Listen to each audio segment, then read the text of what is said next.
Praise the Lord.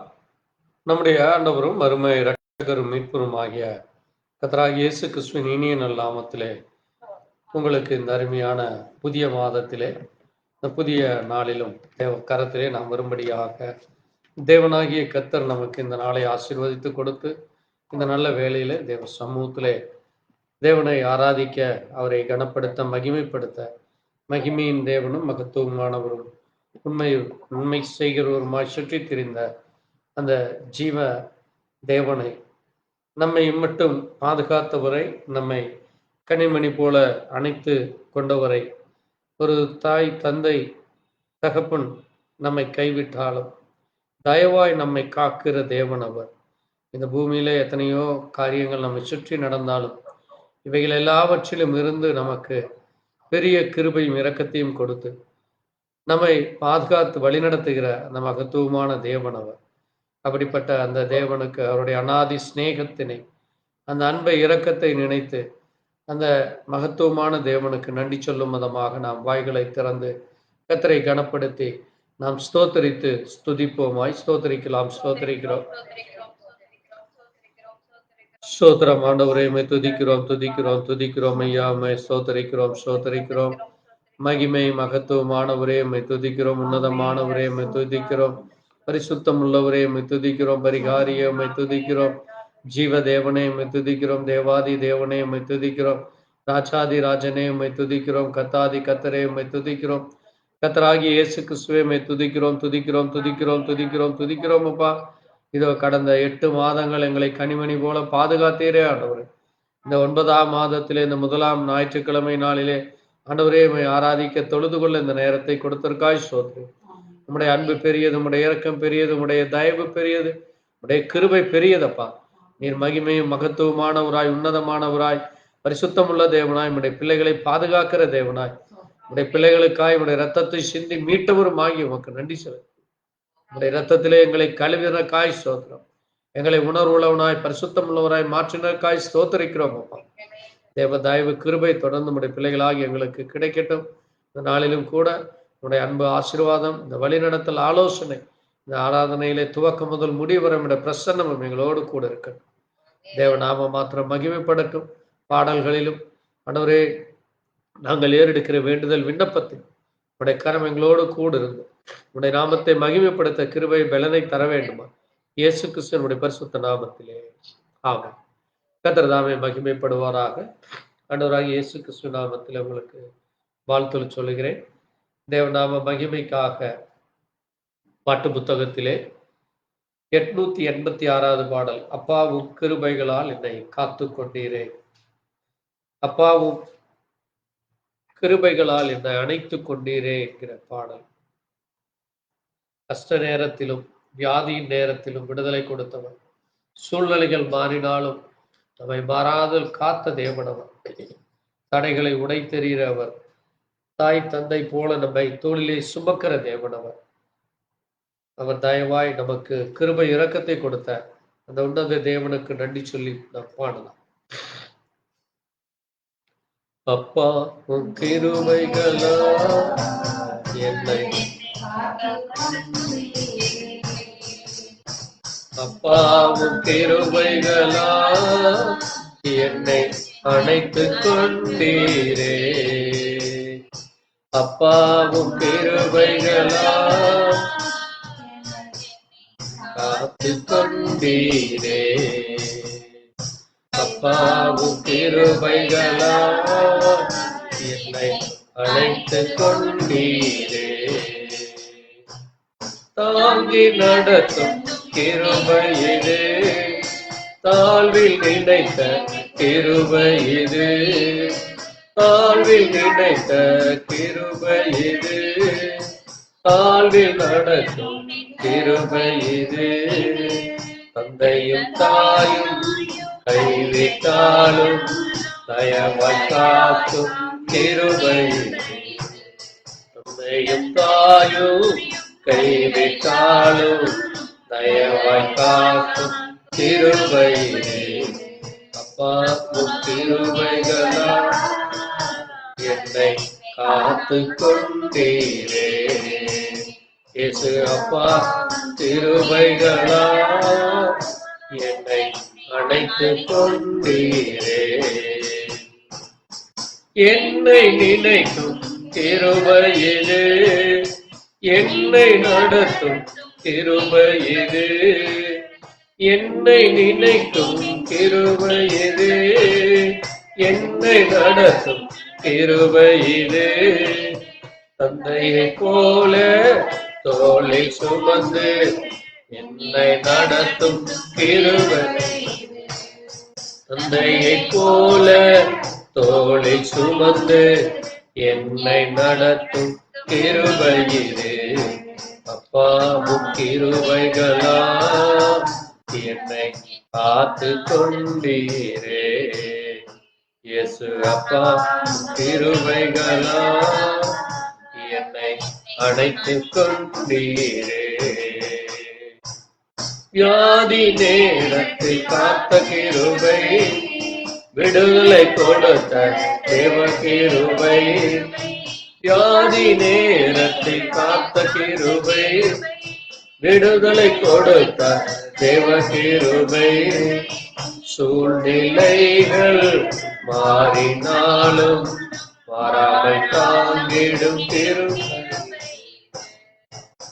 சூழ்நிலைகள் மாறினாலும் மாறாமை காத்தி கிருபையிலே. அப்பாவும் கிருபைகளா என்னை காத்து கொண்டீரே. இயேசு அப்பாவும் கிருபைகளா என்னை அணைத்துக் கொண்டீரே. கஷ்டத்தின் நேர் காத்த கிருபை, கண்ணீரை மாற்றின தேவ கிருபை. கஷ்டத்தின் நேரத்தில் காத்த கிருபை, கண்ணீரை மாற்றி தேவ கிருபை. தடைகள் யாவையும் உடைத்து எறிந்து வெற்றியை தந்தித்த தேவ கிருபை. தடைகள் யாவையும் உடைத்து எறிந்து வெற்றியை தந்தித்த தேவ கிருபை. அப்பா கிருபைகளா என்னை அணைத்துக் கொண்டீரே. இயேசு அப்பா கிருபைகளா என்னை காத்து கொண்டீரே. அல்லேலூயா. நம்மை மட்டும் பாதுகாத்த தேவன், அந்த தேவன் அவர் அன்பின் தேவன், அவர் நம்மை நடத்துகிற தேவன். அவரை நாம் நன்றியோடு பாடி, சிறுமையானவனை நம்மை தூக்கி எடுத்தவர், அளவில்லாமல் ஆசீர்வதித்தவர், புதிய கிருபையால் நம்மை தாங்குகிறவர், அவர் நம்மை இம்மட்டும் ஆசீர்வதித்து வழிநடத்தின அந்த அன்பின் தேவனுக்கு நன்றி கலந்த இருதயத்தோடு பாட்டு புத்தகத்திலே 1152வது பாடல், அன்பின் தெய்வமே என்னை நடத்தும் தெய்வமே என்கிற பாடலை பாடி கர்த்தரை மகிமைப்படுத்தலாம். பாட்டு புத்தகத்திலே 1152வது பாடல். அன்பின் தெய்வமே என்னை நடத்தும் தெய்வமே, அன்பின் தெய்வமே என்னை நடத்தும் தெய்வமே, நன்றியோடு உம்மை பாடுவே, நான் நன்றியோடு உம்மை பாடுவே. அன்பின் தெய்வமே என்னை நடத்தும் தெய்வமே, அன்பின் தெய்வமே என்னை நடத்தும் தெய்வமே, நன்றியோடு உம்மை பாடுவே, நான் நன்றியோடு உம்மை பாடுவேன். பிறந்த நாள் முதல் இந்த நாள் வரை எத்தனையோ நன்மை செய்தீரே. பிறந்த நாள் முதல் இந்த நாள் வரை எத்தனை நன்மை செய்தீரே. ஐயா எத்தனை நன்மை செய்தீரே, எத்தனையோ நன்மை செய்தீரே. அன்பின் தெய்வமே என்னை நடத்தும் தெய்வமே, அன்பின் தெய்வமே என்னை நடத்தும் தெய்வமே, நன்றியோடு உம்மை பாடுவேன். நான் நன்றியோடு உம்மை பாடுவேன். சிறுமையானவனை தூக்கி எடுத்தீரே, சிறுமையானவனை தூக்கி எடுத்தீரே, அளவில்லாமல் ஆசீர்வதித்தீரே. இது அதிசயம், அதிசயம் தானே, இது அதிசயம், அதிசயம் தானே. அன்பின் தெய்வமே, என்னை நடத்தும் தெய்வமே, அன்பின் தெய்வமே, என்னை நடத்தும் தெய்வமே, நன்றியோடு உம்மை பாடுவேன். நான் நன்றியோடு உம்மை பாடுவேன். புதிய கிருபையா என்னை தாங்குறீ, புதிய வழியில் நடத்துகின்றீரே. புதிய கிருபையா என்னை தாங்குறீ, புதிய வழியில் நடத்துகின்றீரே. இது ஆச்சரியம், ஆச்சரியம் தான், இது ஆச்சரியம், ஆச்சரியம் தான். அன்பின் தெய்வமே,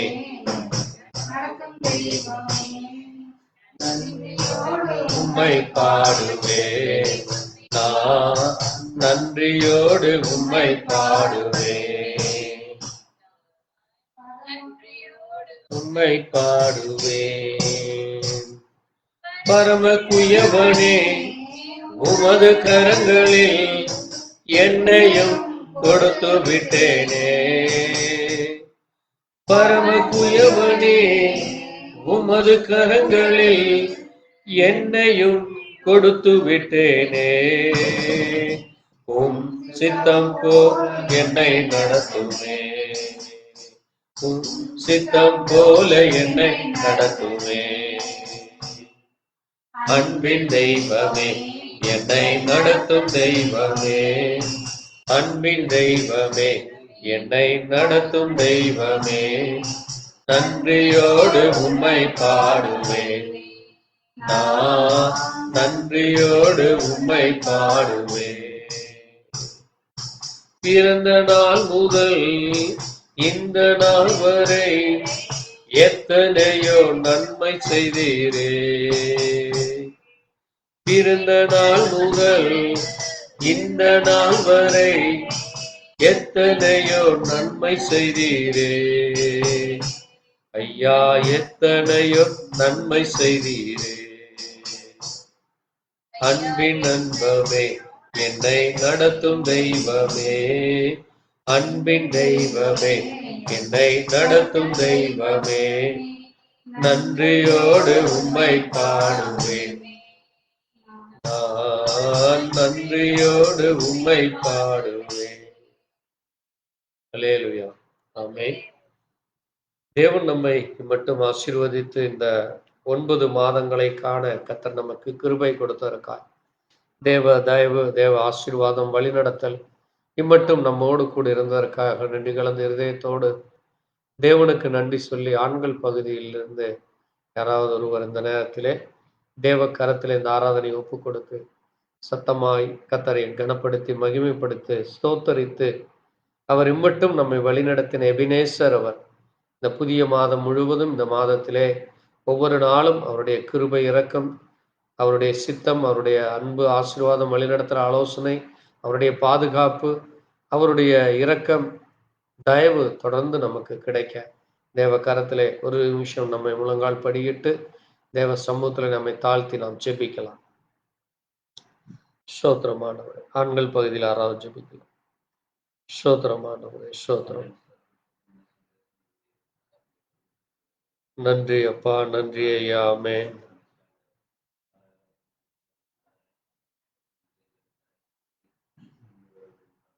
ஸ்தோத்திரம், ஸ்தோத்திரம் அப்பா, ஆமென்.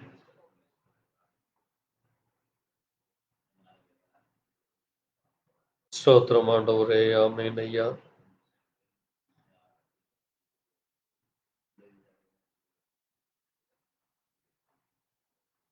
ஸ்தோத்திரிக்கிறோம், ஸ்தோத்திரிக்கிறோம் ஐயா.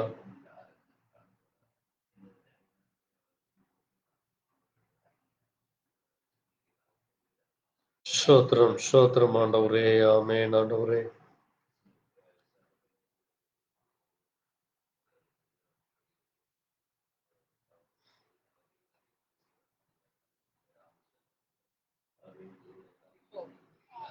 ஸ்தோத்தரிக்கிறோம் ஸ்தோத்தரிக்கிறோம் அப்பா.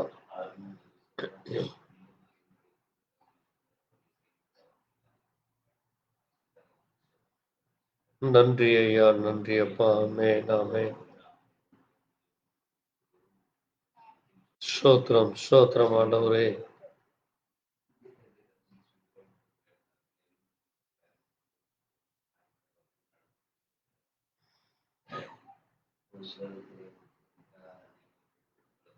இயேசுவே இரக்கமாயிரும் இரக்கமாயிரும். ஸ்தோத்தரிக்கிறோம் ஸ்தோத்தரிக்கிறோம் அப்பா.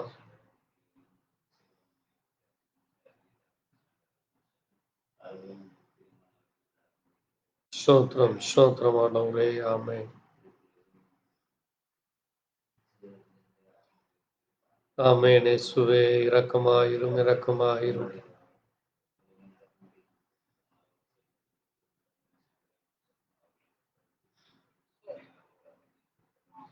ஸ்தோத்தரிக்கிறோம் ஸ்தோத்தரிக்கிறோம் அப்பா.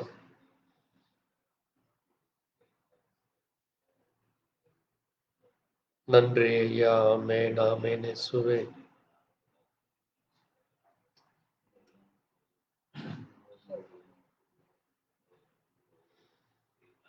ஸ்தோத்திரம் ஸ்தோத்திரம் ஆண்டவரே.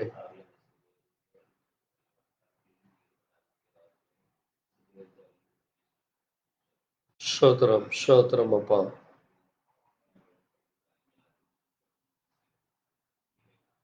ஆமென் ஆமென் இயேசுவே இரக்கமாயிரும் இரக்கமாயிரும்.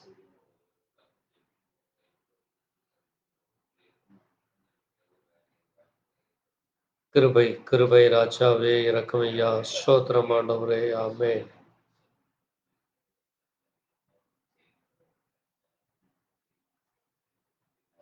ஸ்தோத்திரம் ஆண்டவரே. ஆமென்.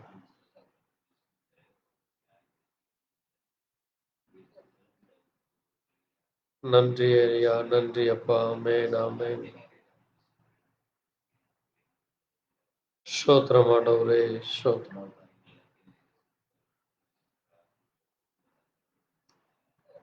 ஆமென் ஆமென் இயேசுவே நன்றி அப்பா. ஆமென்.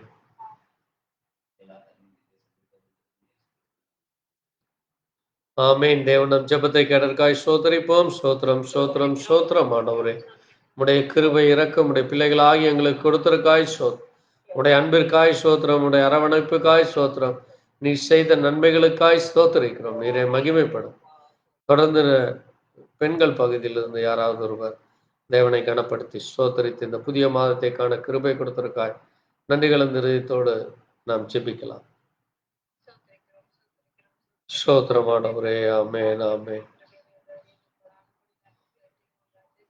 நன்றி ஐயா. ஆமென். ஸ்தோத்திரம் ஸ்தோத்திரம் அப்பா.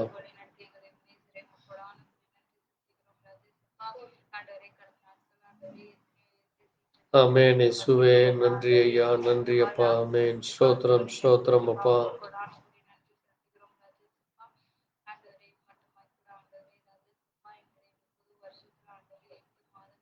ஸ்தோத்திரிக்கிறோம் ஸ்தோத்திரிக்கிறோம் ஸ்தோத்திரிக்கிறோம் ஐயா.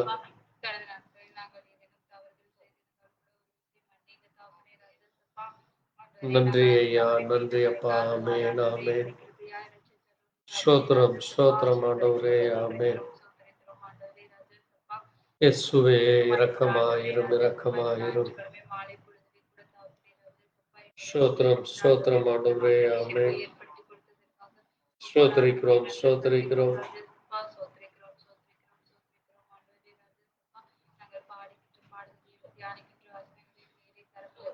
ஆமென் ஆமென் இயேசுவே நன்றி நன்றி அப்பா. வாய்களை திறந்து நாம் ஸ்தோத்தரிப்போம். ஸ்தோத்திரம் ஸ்தோத்திரம் ஸ்தோத்திரம் அப்பா. நன்றி ஐயா, நன்றி ஐயா. ஆமென். ஸ்தோத்திரம் ஸ்தோத்திரம் ஆண்டவரே. ஆமென். நன்றி அப்பா. ஸ்தோத்திரம் ஸ்தோத்திரம் ஆண்டவரே. கிருபை கிருபை ராஜாவே. உம்முடைய இரக்கம் இரக்கம் இரக்கம் ஆண்டவரே. ஸ்தோத்திரம் ஸ்தோத்திரம் ஆண்டவரே. ஆமென் ஆமென் இயேசுவே. நன்றி நன்றி அப்பா. ஸ்தோத்திரம் ஸ்தோத்திரம் ஆண்டவரே. ஆமென் ஆமென் ராஜாவே. நன்றி ஐயா. பாதுகாத்தருளும் பாதுகாத்தருளும் உடைய இரக்கம் உடைய கிருபை. ஆமென் ஆமென் ஆமென் இயேசுவே. ஸ்தோத்திரம் ஸ்தோத்திரம் அப்பா. ஆமென் ஆமென் இயேசுவே. நன்றி ஐயா. நன்றி அப்பா நன்றி ஐயா. ஸ்தோத்திரம் ஸ்தோத்திரம் ஆண்டவரே. ஸ்தோத்திரம் ஸ்தோத்திரம் அப்பா. ஆமென் ஆமென் இயேசுவே. ஸ்தோத்திரம். நன்றி ஐயா நன்றி அப்பா. ஆமென் ஆமென். ஸ்தோத்திரம் ஸ்தோத்திரம் அப்பா. கிருபை கிருபை ஐயா. ஸ்தோத்திரம் ஸ்தோத்திரம். நன்றி ஆண்டவரே நன்றி அப்பா. ஆமாண்டவரே நன்றி நன்றி அப்பா. ஆமென் ஆமென் இயேசுவே. ஸ்தோத்திரம் ஸ்தோத்திரம் ஸ்தோத்திரம் அப்பா. ஆமென் ஆமென். துதிக்கிறோம் துதிக்கிறோம் ஐயா. ஸ்தோத்திரம் ஆண்டவரே. ஆமென் ஆமென் இயேசுவே. இயேசுவே நன்றி அப்பா.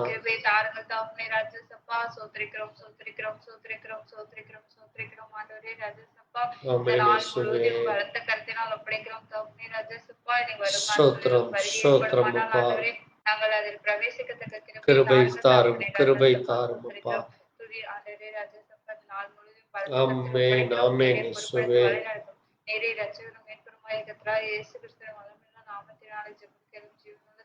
ஆமென். நாம் எழுந்து நின்று கர்த்தரை கனப்படுத்தி கைகளை உயர்த்தி கர்த்தரை ஸ்தோத்திரிப்போம். ஸ்தோத்திரம் ஸ்தோத்திரம் ஸ்தோத்திரம் ஸ்தோத்திரம். உம்மை துதிக்கிறோம் துதிக்கிறோம் துதிக்கிறோம் துதிக்கிறோம் அப்பா. ஆண்டவரே பரிசுத்தவான்கள் சபையிலே கைகளை உயர்த்தி உம்மை கனப்படுத்தி உம்மை துதிக்கிற இந்த நேரத்திலே எங்களை பரிசுத்தப்படுத்தின தேவன் நீர். எங்களை ஆண்டவரே உம்முடைய வார்த்தைகளை சொல்லி உம்மை ஸ்தோத்தரிக்க எங்கள் உதடுகளை திறந்து உதடுகளின் கனி ஆகிய ஸ்தோத்திர பலி இடுகிறவன் என்னை மகிமைப்படுத்துகிறான் என்று சொன்னீரப்பா. ஆண்டவரே நீ ஸ்தோத்தரிக்கப்படத்தக்கவர் துதிக்கப்படத்தக்கவர் மகிமையின் தேவன் உன்னதமானவர் உயர்ந்தவரப்பா. வானத்தை பூமி படைத்த சர்வ வல்லமரப்பா. நீரே இந்த பூமியையும் இதன் கீழுள்ள எல்லா ஆண்டவரே எல்லாவற்றையும் உருவாக்கினவரப்பா. ஆண்டவரே கர்த்தாவே நீர் ஆண்டவரே காற்றையும் கடலையும் ஆண்டவரே பூமியில் உள்ள ஆண்டவரே எல்லா சிருஷ்டிகளை ஆண்டவரே கர்த்தாவே இதோ எல்லா ஆண்டவரே பறவைகளை விலங்குகளை மிருகங்களை மனிதர்களை இப்படி எல்லாவற்றையும் படைத்த நீர் ஒருவரே சர்வ வல்லமையுள்ள தேவனப்பா. அப்படிப்பட்ட உமக்கு நன்றி சொல்லுகிறோம். உம்முடைய கிருபை இரக்கம் அது மாறாததாய் மனிதர்களாகி எங்களுடைய பாவத்திற்காய் அக்கிரமத்திற்காக வேற எந்த பரிகாரமும் இல்லை கர்த்தாவே. நீர் ஒருவரே எங்களுக்கு பரிகாரியாக உம்முடைய ரத்தம் ஒன்று மட்டுமே பரிசுத்தமுள்ள ரத்தம் அப்பா. அந்த ரத்தம் மட்டுமே பாவத்தை கழுவுகிறது. ஆண்டவரே தண்ணீரில் கழுவுதலோ ஆண்டவரே அல்லது எங்கு சென்றாலும் அந்த பரிகாரமானது எதையும் பரிகாரிக்காது ஆண்டவரே. உம்முடைய ரத்தம் ஒன்று மட்டுமே அது பரிகாரமாய் இருக்கிறது கர்த்தாவே. அந்த ரத்தத்திலே கழுவப்பட்ட பிள்ளைகளாய் எங்களை நீர் கழுவினருக்காய் ஸ்தோத்திரம். உம்முடைய ரத்தத்திலே எங்களை சுத்திகரித்தற்காய் ஸ்தோத்திரம். எங்கள் பாவத்தை மன்னித்தற்காய் ஸ்தோத்திரம். அக்கிரமத்தை மீறுதலை மன்னித்தற்காய் ஸ்தோத்திரம். எங்கள் அநியாயங்களை மன்னித்தற்காய் ஸ்தோத்திரம். எங்கள் மீறுதல்களை மன்னித்தற்காய் ஸ்தோத்திரம். ஸ்தோத்திரம் ஸ்தோத்திரம் ஸ்தோத்திரம் அப்பா. நீரே மகிமைப்படும். ஆமென். நாம் நின்ற வண்ணமாக கர்த்தரை கனப்படுத்தும் வண்ணமாய் இன்னும் ஒரு பாடலை பாடி தேவனை ஸ்தோத்தரிப்போம். 101வது பாடல். சேனை அதிபன் கர்த்தருக்கே செலுத்துவோம் கனமும் மகிமையை என்கிற பாடல்.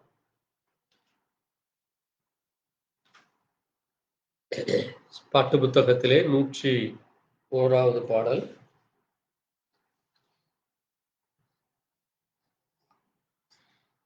சேனையதிபன் கர்த்தருக்கே செலுத்தும் கனமும் மகிமையுமே அற்புதமே அம்மேனக்கே அறிந்தே அகமகிழ்வோ அதை அறிந்தே அகமகிழ்வோ. ஜெய கிறிஸ்து முன் செல்கிறார் ஜெயமாக நடத்திடுவார்.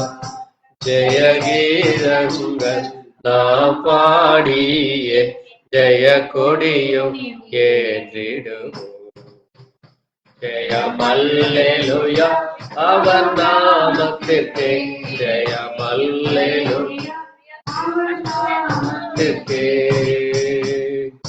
தாய் மறந்தாலும் நான் மறவே, தீக்கச்சோரா விட்டுவிடே. தாய் மறந்தாலும் நான் மறவே, தீக்கச்சோரா விட்டுவிடே. என்னுரை தெம்மை தேற்றுகிறார், என்றும் வாக்கு மாறிடாரே, என்றும் வாக்கு மாறிடாரே. ஜெய கிறிஸ்து முன் செல்கிறார், ஜெயமாக நடத்திடுவார். ஜெய கீதங்கள் நாம் பாடியே, ஜெய கொடியும் ஏற்றிடுவோம். ஜெயம் அல்லேலூயா இயேசு நாமத்திற்கே, ஜெயம் அல்லேலூயா இயேசு நாமத்திற்கே. மேய்ப்பனில்லாத ஆடுகட்டே, நானே நல்ல மேய்ப்பனென்றார். இல்லாத ஆடுகட்டே, நானே நல்ல மேய்ப்பனென்றார். இன்ப சத்தம் பின் சென்றிடுவோம், இன்ப பாதை காட்டிடுவார், இன்ப பாதை காட்டிடுவார். ஜெய கிறிஸ்து முன் செல்கிறார், ஜெயமாக நடத்திடுவார். ஜெய கீதங்கள் நாம் பாடிய, ஜெய கொடியும் ஏற்றிடுவோம். ஜெயம் அல்லேலூயா இயேசு நாமத்திற்கே, ஜெயம் அல்லேலூயா இயேசு நாமத்திற்கே. சத்துரு கோட்டை தகர்த்தொழிய, சத்தியம் நீட்டி நிலைத்தோங்க. சத்துரு கோட்டை தகர்த்தொழிய, சத்தியம் நீட்டி நிலைத்தோங்க. சாத்தானின் நடுங்கிடவே, துதி சாட்சி ஆர்ப்பரிப்போம், துதி சாட்சி ஆர்ப்பரிப்போம். ஜெய கிறிஸ்து முன் செல்கிறார், ஜெயமா ஜெய கீதங்கள் நாம் பாடிய, ஜெய கீதம் ஏற்றிடுவோம். ஜெயம் அல்லேலூயா இயேசு நாமத்திற்கே, ஜெயம் அல்லேலூயா இயேசு நாமத்திற்கே. கரை தீரை மூற்றும் நீக்கிடவே, கர்த்தர் நம்மை கழுவிடுவார்.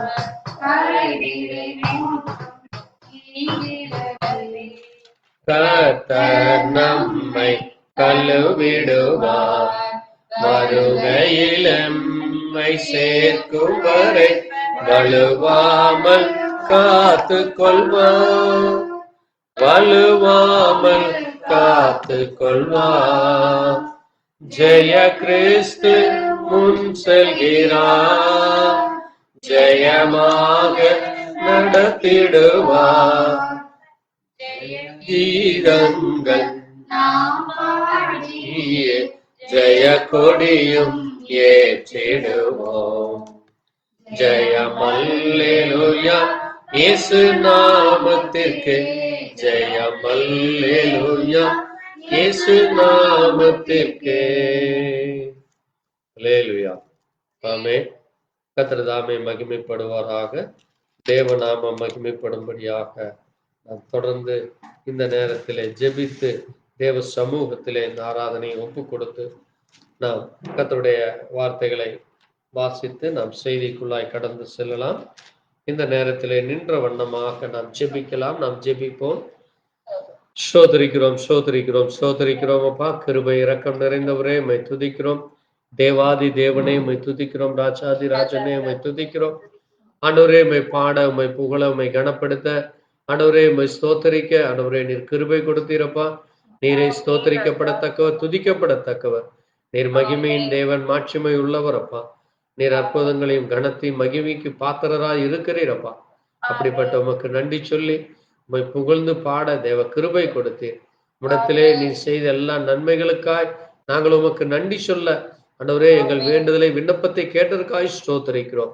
நீரே தேவனாய், நீரே மகிமையின் நல்லவராய், மகத்துவமானவராய், அற்புதங்களையும் அதிசயங்களையும் இந்த நாளும் உங்களுடைய பிள்ளைகளுக்கு செய்து கொண்டு இருக்கிற உமக்கு நன்றி செலுத்துகிறோம். உடைய பிள்ளைகளை ஆண்டவரே காண்கிறவராய், காப்பவராய், உடைய பிள்ளைகளுடைய ஆண்டவரே கண்மின் மணி போல நீர் காக்கிறவருமாக இருக்கிறீரப்பா. அப்படிப்பட்ட உமக்கு நன்றி சொல்லி உடைய கரத்திலே இது வந்து ஆராதனை ஒப்புக் கொடுக்கிறோம். கடந்த மாதம் முழுவதும் காத்ததற்காய் நன்றி. இந்த 8 மாதங்கள் எங்களை காத்ததற்காய் நன்றி அப்பா. இந்த 9வது மாதத்திலே உடைய கரம் தொடர்ந்து வழி நடக்கும். இந்த 1ஆம் நாளிலே ஆண்டவரே நீர் எங்களோடு கூட இருந்து இந்த நாள் முழுவதும் அதுபோல தொடர்ந்து வருகிற ஒவ்வொரு நாளும் உடைய கரம் எங்களுக்கு வழி நடத்தட்டும். உடைய சமூகம் முன் செல்லட்டும். ஆண்டவரே ஒருவனுடைய வழி உமக்கு பிரியமாய் இருந்தால் நீரே காரியங்களை வாய்க்க பண்ணுகிறீர் என்று சொன்னீரோம். நீரே எல்லாவற்றையும் வாய்க்க பண்ணுகிறோம். நாங்கள் நினைப்பதற்கும் வேண்டுவதற்கும் அதிகமாய் செய்ய வல்லவராகி உமக்கு நன்றி செலுத்துகிறோம். அப்படிப்பட்ட உம்முடைய அன்பு இரக்கம் தயவுக்காய் நன்றி சொல்லி உம்முடைய கரத்தில் எங்களை தாழ்த்துகிறோம்.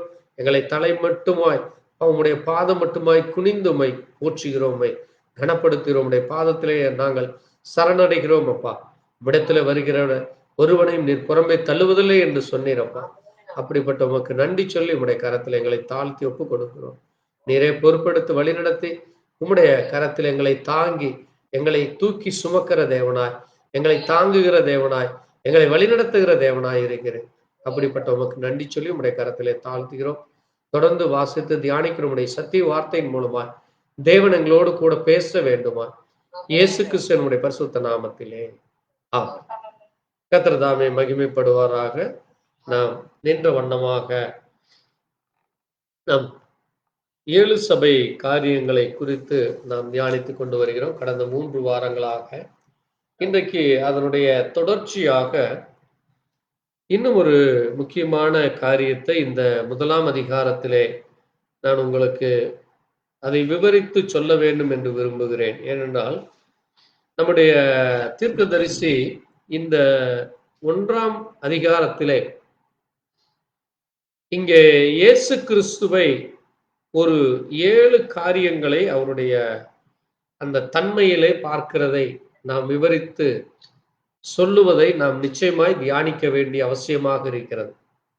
அது என்ன என்று நாம் இன்றைக்கு தியானிக்க போகிறோம். அதுபோல அந்த 7 குத்து விளக்குகள் என்ன, அந்த குத்து விளக்குகள் எப்படிப்பட்டதாக இருக்கிறது, அந்த குத்து விளக்குகளில் இருந்து எப்படிப்பட்ட ஒரு ஒளி பிரகாசிக்கிறது, அந்த காரியங்களையும் அதுபோல தொடர்ந்து நாம் அந்த ரகசியங்களை குறித்து நாம் தியானிக்க போகிறோம். இந்த நேரத்தில் நின்ற வண்ணமாக வெளிப்படுத்தின விசேஷம் 1ஆம் அதிகாரம் 12 முதல் நாம் 16 வரை நாம் வாசிக்கலாம். நின்ற வண்ணமாய் வாசிக்கலாம்.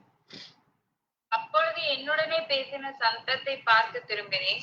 திரும்பின போது 7 பொன் குத்து விளக்குகளையும் அந்த 7 குத்து விளக்குகளின் மத்தியிலே நிலையங்கி தரித்து மார்பருகே பொற்கச்சை கட்டியிருந்த மனுஷகுமாரர் ஒப்பானவரையும் கண்டேன்.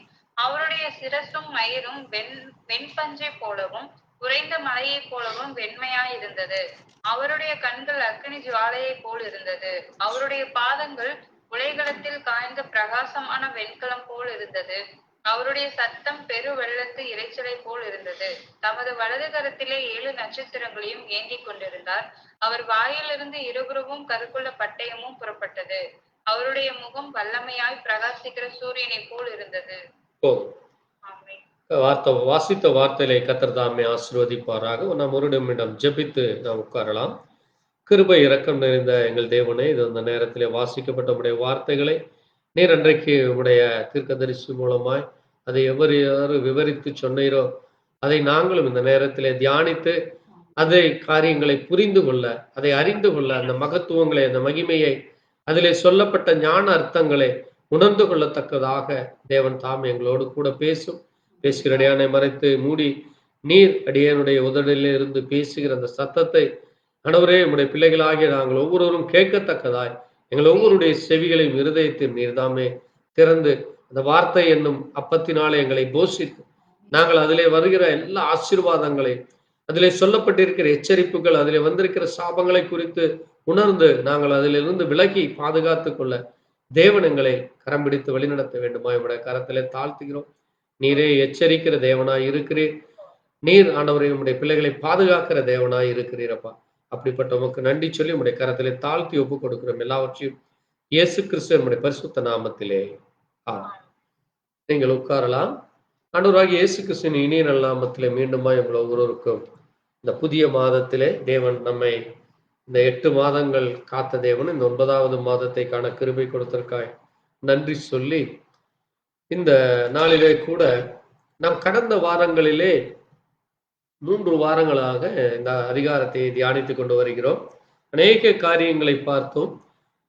அந்த காரியத்திலே இந்த இப்பொழுது நாம் வாசித்த இது மிக முக்கியமான ஒரு காரியமாக இருக்கிறது. ஏனென்றால் இங்கே பார்க்கும் பொழுது யோவான் தன்னுடனே பேசின சத்தத்தை பார்க்க திரும்புகிறான் என்று அங்கே பார்க்கிறோம்.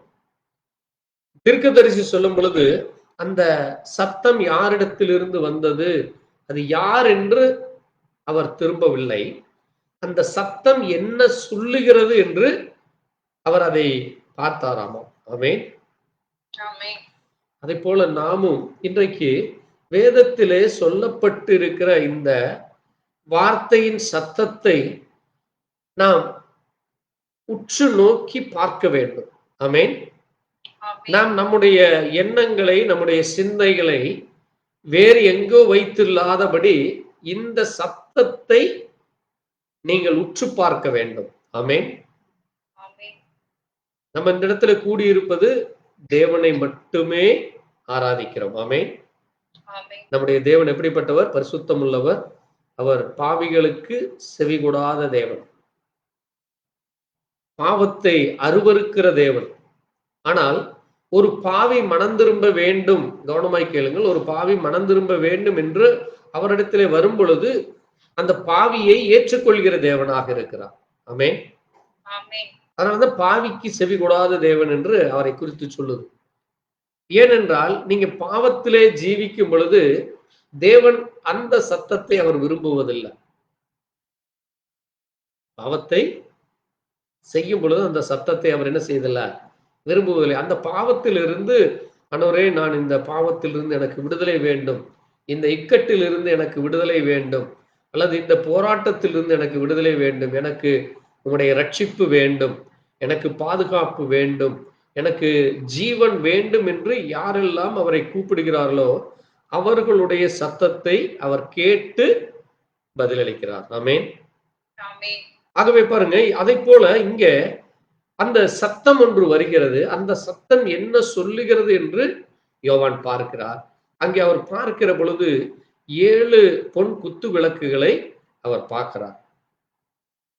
இதே காரியத்தை பழைய ஏற்பாட்டிலே தேவ மனுஷனாகிய சகரியாவும் அங்கே பார்க்கிறார். ஆமென். அவர் என்ன பார்க்கிறார் என்று நம்ம பழைய ஏற்பாட்டிலே பார்க்கும் பொழுது அதுவும் இதுவும் ஒன்றாக இருக்கிறதை நம்ம பார்க்க முடியும். ஆமென். அது என்ன என்று நம்ம இப்பொழுது வாசிக்கலாம். வாசியுங்கள். சகரியா 4ஆம் அதிகாரம் 1ஆம் வசனம் முதல் 6 வசனங்களை எடுத்தவர்கள் சீக்கிரம் வாசிக்கலாம். சகரியா எடுத்தவர்கள் சீக்கிரம் வாசிக்கலாம். சகரியா 4ஆம் அதிகாரம், பழைய ஏற்பாட்டிலே 1094வது பக்கம், 1ஆம் அதிகாரம் 4ஆம் அதிகாரம் 1 நாம் வாசிக்கலாம். என்னோட பேசின தூதன் திரும்பி வந்து நித்திரை பண்ணுகிற ஒருவனை எழுப்புவது போல் என்னை எழுப்பி நீ காண்கிறது என்னவென்று கேட்டார். அதற்கு நான், இதோ முழுவதும் பொன்னினால் செய்யப்பட்ட குத்து விளக்கை காண்கிறேன்.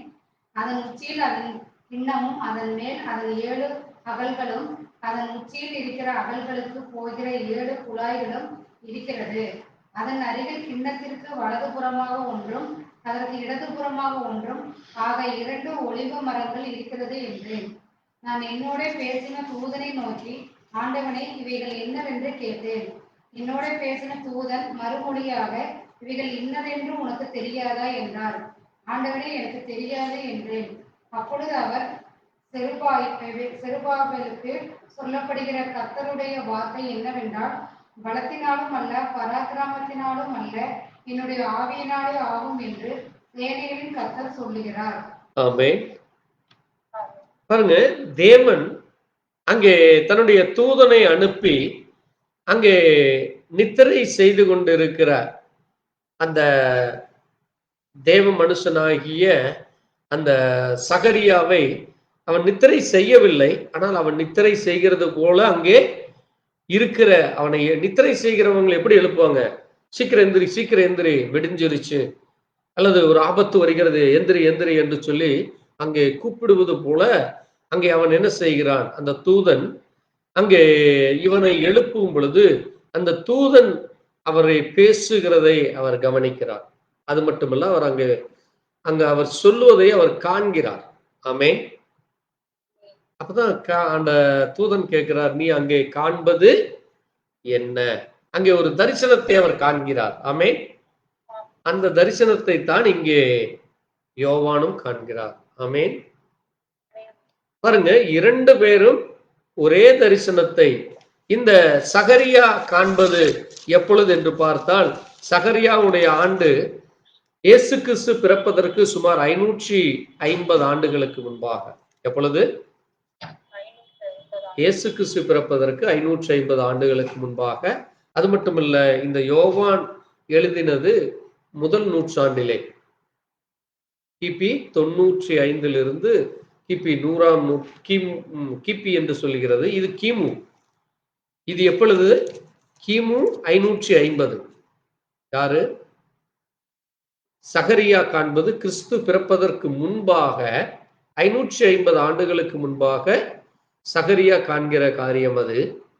அப்ப சுமார் 600 ஆண்டுகளுக்கு முன்பாக சகரியா காண்பதும், இங்கே யோவான் தீர்க்கதரிசி யோவான் அங்கே தேவ மனுஷனாகிய இயேசு கிறிஸ்துவுடைய சீஷர் காண்கிற அந்த தீர்க்க தரிசன அந்த தரிசனங்களும் ஒன்றாக இருக்கிறது. ஆமென். அங்கே அவர் காண்கிறது என்ன என்றால், பாருங்க, ஒரு பொன்னினால் செய்யப்பட்ட ஒரு குத்து விளக்கை பார்க்கிறார். எவ்வளவு குத்து விளக்கு? ஒரு குத்து விளக்கு. அந்த ஒன்று என்பது தேவனை குறிக்கிறதாகும். ஆமென். ஏனென்றால் தேவன் ஒருவராக இருக்கிறார். அது மட்டுமல்ல, சபை என்பது தேவனுக்கு ஒன்றே ஒன்றுதான். ஆமென். நாம் எல்லோரும் தேவனுடைய சபையின் அங்கத்தினராக இருக்கிறோம். நாம் இங்கே இந்தியாவில் இருந்தாலும் சரி, தமிழ்நாட்டில் இருந்தாலும் சரி, அமெரிக்கா, உலகத்தில் எந்த மூலையில் இருந்தாலும் இயேசு கிறிஸ்துவை தெய்வமாய் ஏற்றுக்கொண்டு, ஆமென், இயேசு கிறிஸ்து நாமத்திலே பாவ மன்னிப்பை பெற்றுக்கொண்டு, இயேசு கிறிஸ்து நாமத்திலே ஞானஸ்நானம் பெற்று, இயேசு கிறிஸ்து நாமத்திலே இந்த வேதத்தை யார் வாசித்து விசுவாசிக்கிறார்களோ அவர்கள்தான் தேவனுடைய சபை, அவர்கள்தான் தேவனுடைய பிள்ளைகள். அப்போ தேவன் அந்த விளக்கு ஆக இருக்கிறார். அதனாலதான் அவர்களிருந்து என்ன வருகிறது? வெளிச்சம் வருகிறது.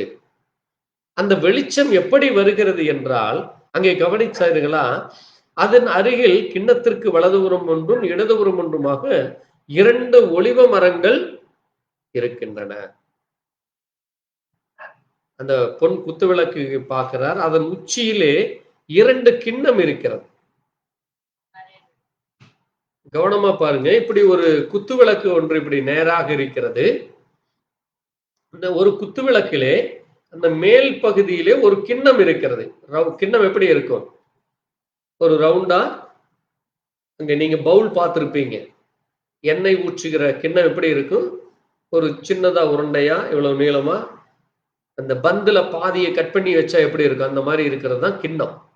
அப்போ அந்த கிண்ணம் 2 கிண்ணம் அங்க இருக்கிறது. கவனிக்க பாருங்க. அந்த கிண்ணத்திலே என்ன இருக்கிறதாமா? வலதுபுறம் ஒன்றும் இடதுபுறம் ஒன்றாக 2 கிண்ணங்கள் இருக்கிறது. அந்த 2ம் 2 ஒலிவ மரங்களாக இருக்கிறது. ஆமென். ஒலிவ மரம் யாருக்கு அடையாளம்? இஸ்ரவேல் ஜனங்களுக்கு அடையாளம். ஆமென். ஒலிவ மரம் யாருக்கு அடையாளம்? இஸ்ரவேல் ஜனங்களுக்கு அடையாளம். அப்போ இங்கே 2 ஒலிவான மரங்கள் இருக்கிறது. தேவன் அங்கே இஸ்ரவேலரை அழைத்து இஸ்ரவேலோடு கூட இருந்தார். ஆனால் இஸ்ரவேலர்கள் என்ன ஆகி போனார்கள்? இயேசுவை அவர்கள் ஏற்றுக்கொள்ளாமல் மறுதலித்து அவரை சிலுவையில் அறைந்து கொண்ட பொழுது இஸ்ரவேலுக்குரிய அந்த பங்கு, அந்த காணியாட்சி யாருக்கு கிடைத்தது? புறஜாதிகளாகிய நமக்கு கிடைத்தது. ஆமென். அது மட்டுமல்ல, அங்கே அது 2 ஒலிவ மரங்கள் என்ன என்று தீர்க்கதரிசி சொல்லும் பொழுது அந்த 2ம் 2 ஏற்பாட்டை குறிக்கிறதாமா. ஒன்று பழைய ஏற்பாடு, இன்னொன்று புதிய ஏற்பாடு. அங்கே பழைய ஏற்பாட்டிலே தேவனிடத்திலிருந்து நியாயப்பிரமாணமும் கட்டளைகளும் கற்பனைகளும் அங்கே இஸ்ரவேல் ஜனங்களுக்கு கொடுக்கப்பட்டது. புதிய ஏற்பாட்டிலே நமக்கு, பிரஜாதிகளாகிய நமக்கு இயேசு கிறிஸ்து ராஜரீக கட்டளை கொடுத்தார். ஆமென். ஆமென். அதுதான் என்னது? 2 ஒலிவ மரங்கள். இப்ப நீங்க கவனிங்க, இந்த பொன் குத்து விளக்குக்கு 7 அகல்கள் இருக்கிறது. அகல்னா என்னது? விளக்கில் இருக்கிற அந்த எட்ஜுன்னு சொல்லுவோம் பாத்தீங்களா, விளக்கு அந்த திரி வைக்கிறதுக்கு இருக்கிற அதான் அகல். அப்ப அது 7 அகல்கள் இருக்கிறது. இந்த 7 அகலுக்கும் 7 குழாய்கள் இருக்கிறது. 7 குழாய்கள் இருக்கிறது. நீங்க பார்த்திருப்பீங்க, இஸ்ரவேல் ஜனங்களுடைய அந்த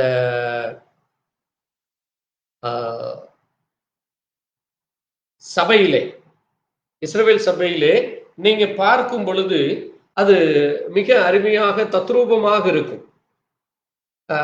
கதருக்கு சித்தமானால் அந்த படத்தை நான் கையில் எடுக்கல, நான் அடுத்த வாரம் வேணா அந்த படத்தை உங்களுக்கு காட்டுறேன். அந்த நீங்க இன்டர்நெட்ல கூட போய் பார்த்தீங்கன்னா அங்க இருக்கும் அந்த விளக்கு, இஸ்ரவேலுக்குரிய அந்த விளக்கை பார்த்தீங்கன்னா மிக அருமையாக இருக்கும் அந்த விளக்கு. அந்த 7 ஒவ்வொரு விளக்குகளும் அங்கே இந்த தண்டில் இருந்து 7க்கும் அப்படி பிரிந்து செல்வது. வலதுபுறம் 3, இடதுபுறம் 3, சென்டர்ல 1, இப்படி 7 ஆக இருக்கும். இப்படி இந்த 7 அகல் விளக்குகள் இருக்கிறது. அதன் உச்சியிலே 7 குழாய்கள் அங்கிருந்து அதற்கு பிரிந்து செல்கிறது. அங்கே இது என்ன என்று பார்க்கும் பொழுது அதை தீர்க்கதரிசி என்ன சொல்லுகிறார்? இந்த எண்ணெய் யார் கொண்டு ஊற்றுவார்களாமா? பிரதான ஆசாரிகள் கொண்டு எண்ணெய் ஊற்றுவார்கள். அந்த எண்ணெய் என்ன செய்யுமாமா? இந்த 2 கிண்ணத்திலும் ஊற்றும் பொழுது அது அந்த 7 அகல் விளக்குகளுக்கும் சென்று அந்த 7 அகல் விளக்குகளை திரி வைத்திருப்பார்கள். நான் சொல்லதை கவனமா கேளுங்க. இந்த திரி எப்படி பற்ற வைக்கப்படுகிறது என்றால் தேவ சமூகத்தில் இருந்து வருகிற அக்கினியினாலே. ஆமென். எதிலிருந்து? தேவ சமூகத்தில் இருந்து வருகிற அக்கினியினாலே முதலாவது அந்த அகல் விளக்கை பற்ற வைத்து, பிறகு அந்த முதல் அகல் விளக்கிலே பற்றின அந்த திரியை எடுத்து 2வதை பற்ற வைப்பார்கள். 2வதை பற்ற வைத்து 3வதை பற்ற வைப்பார்கள். இப்படியாக 7 அகல் விளக்குகளும் முதலில் இருந்து அந்த 7க்கும் ஒன்றிலிருந்து தான் செல்லும்.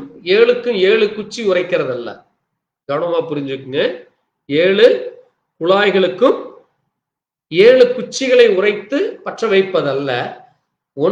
ஒரே ஒரு தீயினாலே 7ஐயும் பற்ற வைக்கிற காரியம். ஆமென். முதலில் இருந்து 7வது வரைக்கும் ஒன்றிலிருந்து இன்னொன்றை அப்படி பற்ற வைத்து அங்கே அவர்களுக்கு அதை ஒவ்வொரு சபையின் ரீதியாக ஒவ்வொரு சபைக்குள்ளும் அது கொண்டு செல்லுகிற காரியமாக இருக்கிறது. நான் சொன்னது உங்களுக்கு புரியுதா? கவனமா கேளுங்க. நான் சொல்லுவதை நீங்கள் ஆமேன் என்று சொன்னாதான் எனக்கு நீங்க கேட்டுட்டு இருக்கிறீங்க, இல்ல வேற ஏதோ கவனத்தில் இருக்கிறீங்கன்னு ஆகும். நீங்க ஆமே சொன்னீங்கன்னா மட்டும்தான் நான் அடுத்த பாயிண்ட்டுக்குள்ள போவேன். நீங்க சத்தம் வரலைன்னா நான் அதே பாயிண்ட திரும்ப திரும்ப சொல்லிட்டு இருப்பேன். நான் சொல்றது உங்களுக்கு புரியுதா? புரியுது. 7 அகல் விளக்குகளுக்கும் அங்கே எண்ணெய் இந்த 2 கிண்ணத்திலிருந்து செல்லுகிறது. இந்த முதல் அகல் விளக்கினுடைய தீ எப்படி பற்ற வைக்கப்படுகிறது என்றால், தேவ சமூகத்திலிருந்து வருகிற அக்னியினாலே எடுத்து முதல் அகல் விளக்கினுடைய திரியை பற்ற வைப்பார்கள். பிறகு அந்த முதல் திரியில் இருக்கிற அந்த வெளிச்சத்தை எடுத்து, அந்த தீயை எடுத்து இரண்டாவதற்கு பற்ற வைப்பார்கள். இப்படியாக அந்த முதலில் இருந்து கடைசி 7 வரைக்கும் பற்ற வைப்பார்கள்.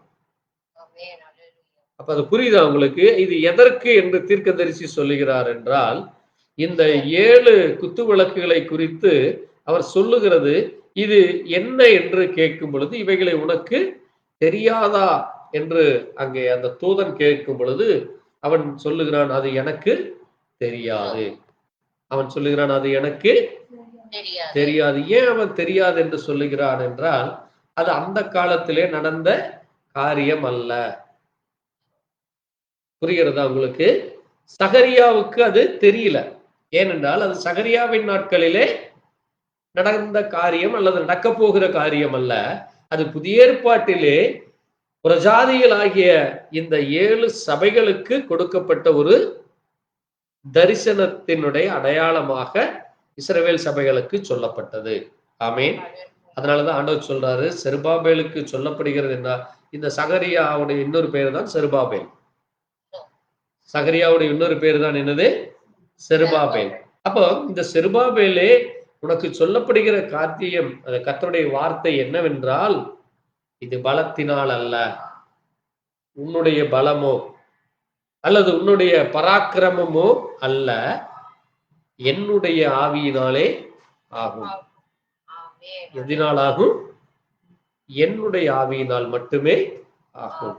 ஏனென்றால் தேவன் தான் இந்த விளக்குகளையும் இந்த சபையிலே பரிசுத்த ஆவியும் கொடுக்கிறது அவராகத்தான் இருக்கிறது.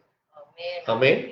அப்ப தேவன் மட்டுமே எல்லாவற்றையும் செய்ய வல்லவராய் இருக்கிறார். அது மனிதனுடைய பலமோ அல்லது மனுஷர்களால் வருகிற பராக்கிரமமும் அல்ல. ஆமென். புரிகிறதா உங்களுக்கு? அப்போ தேவன் எதை செய்ய விரும்புகிறாரோ அது தேவனாலே மட்டுமே செய்ய முடியும், மனிதனால் முடியாது. பாருங்க, இங்கே இந்த 7 சபைகளும் இதைத்தான் இங்கே யோவான் அந்த தரிசனத்தை காண்கிற பொழுது அவர் அங்க பார்க்கிறார். அந்த 1ஆம் அதிகாரத்துல நீங்க வாசிக்கும் பொழுது நீங்க கவனித்தீர்களானா அது உங்களுக்கு புரியும். 1ஆம் அதிகாரத்திலே யோவான் வெளிப்படுத்தின விசேஷம் 1ஆம் அதிகாரத்திலே பாருங்க, அங்க என்ன சொல்லப்படுகிறது? 7 பொன் குத்து விளக்குகளையும் அந்த குத்து விளக்குகளின் மத்தியிலே, அந்த குத்து விளக்குகள் மத்தியில் என்ன இருக்கு? கிண்ணம் இருக்கு. குத்து விளக்கின் மத்தியில் என்ன இருந்தது? இங்க நம்ம பார்த்தோம், கிண்ணம் இருக்கு. அப்போ 2 கிண்ணம் என்பது தேவனுடைய 2 ஏற்பாடுகளில் இருந்து சொல்லப்பட்ட தேவனுடைய வார்த்தை. ஆமென்.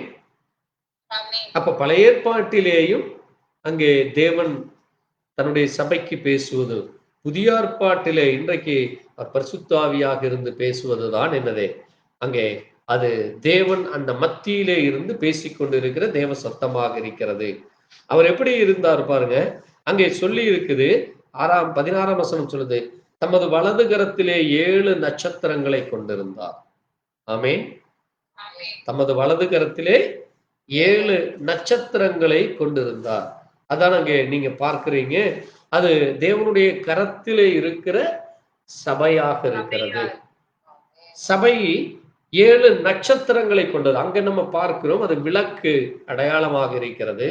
அந்த பொன் குத்து விளக்குகளை பார்க்கிறோம்.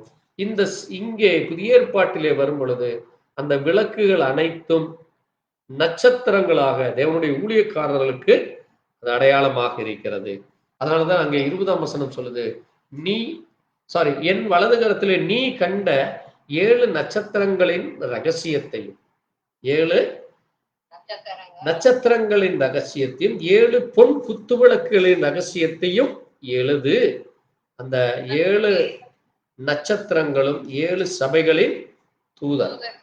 7 குத்து விளக்குகள் 7 சபைகளாம். அப்போ ஒவ்வொரு சபைக்கும் அந்த குத்து விளக்குகள் இருக்கிற அந்த விளக்கு ஒரு அடையாளமாக இருக்கிறது. அப்போ இந்த 7க்கும் எங்கிருந்து வருகிறது? இந்த 2 கிண்ணத்திலிருந்து வருகிற எண்ணெயாக இருக்கிறது. எண்ணெய் எதற்கு அடையாளம்? எண்ணெய் பரிசுத்தாவிக்கு அடையாளம். அப்போ பழைய ஏற்பாட்டிலே பரிசுத்தாவியானவர் எப்படி அங்கே சகரியாவோடும், பழைய ஏற்பாட்டிலே தேவதாசர்களாகிய ஒவ்வொரு தேவ மனுஷர்களோடும், பழைய ஏற்பாட்டில் எத்தனை பேர் இருக்கிறாங்க? தேவ மனுஷர்கள் நூற்றுக்கணக்கான பேர் இருக்கிறாங்க. ஆதாமிலிருந்து நோவா, ஏனோக்கு, அப்படியே நீங்க லிஸ்ட் போட்டீங்கன்னா ஆபிரகாம், ஈசாக்கு, யாக்கோபு, அப்படியே வந்தீங்கன்னா மோசே, தொடர்ந்து சொல்லிக்கொண்டே இருக்கலாம்.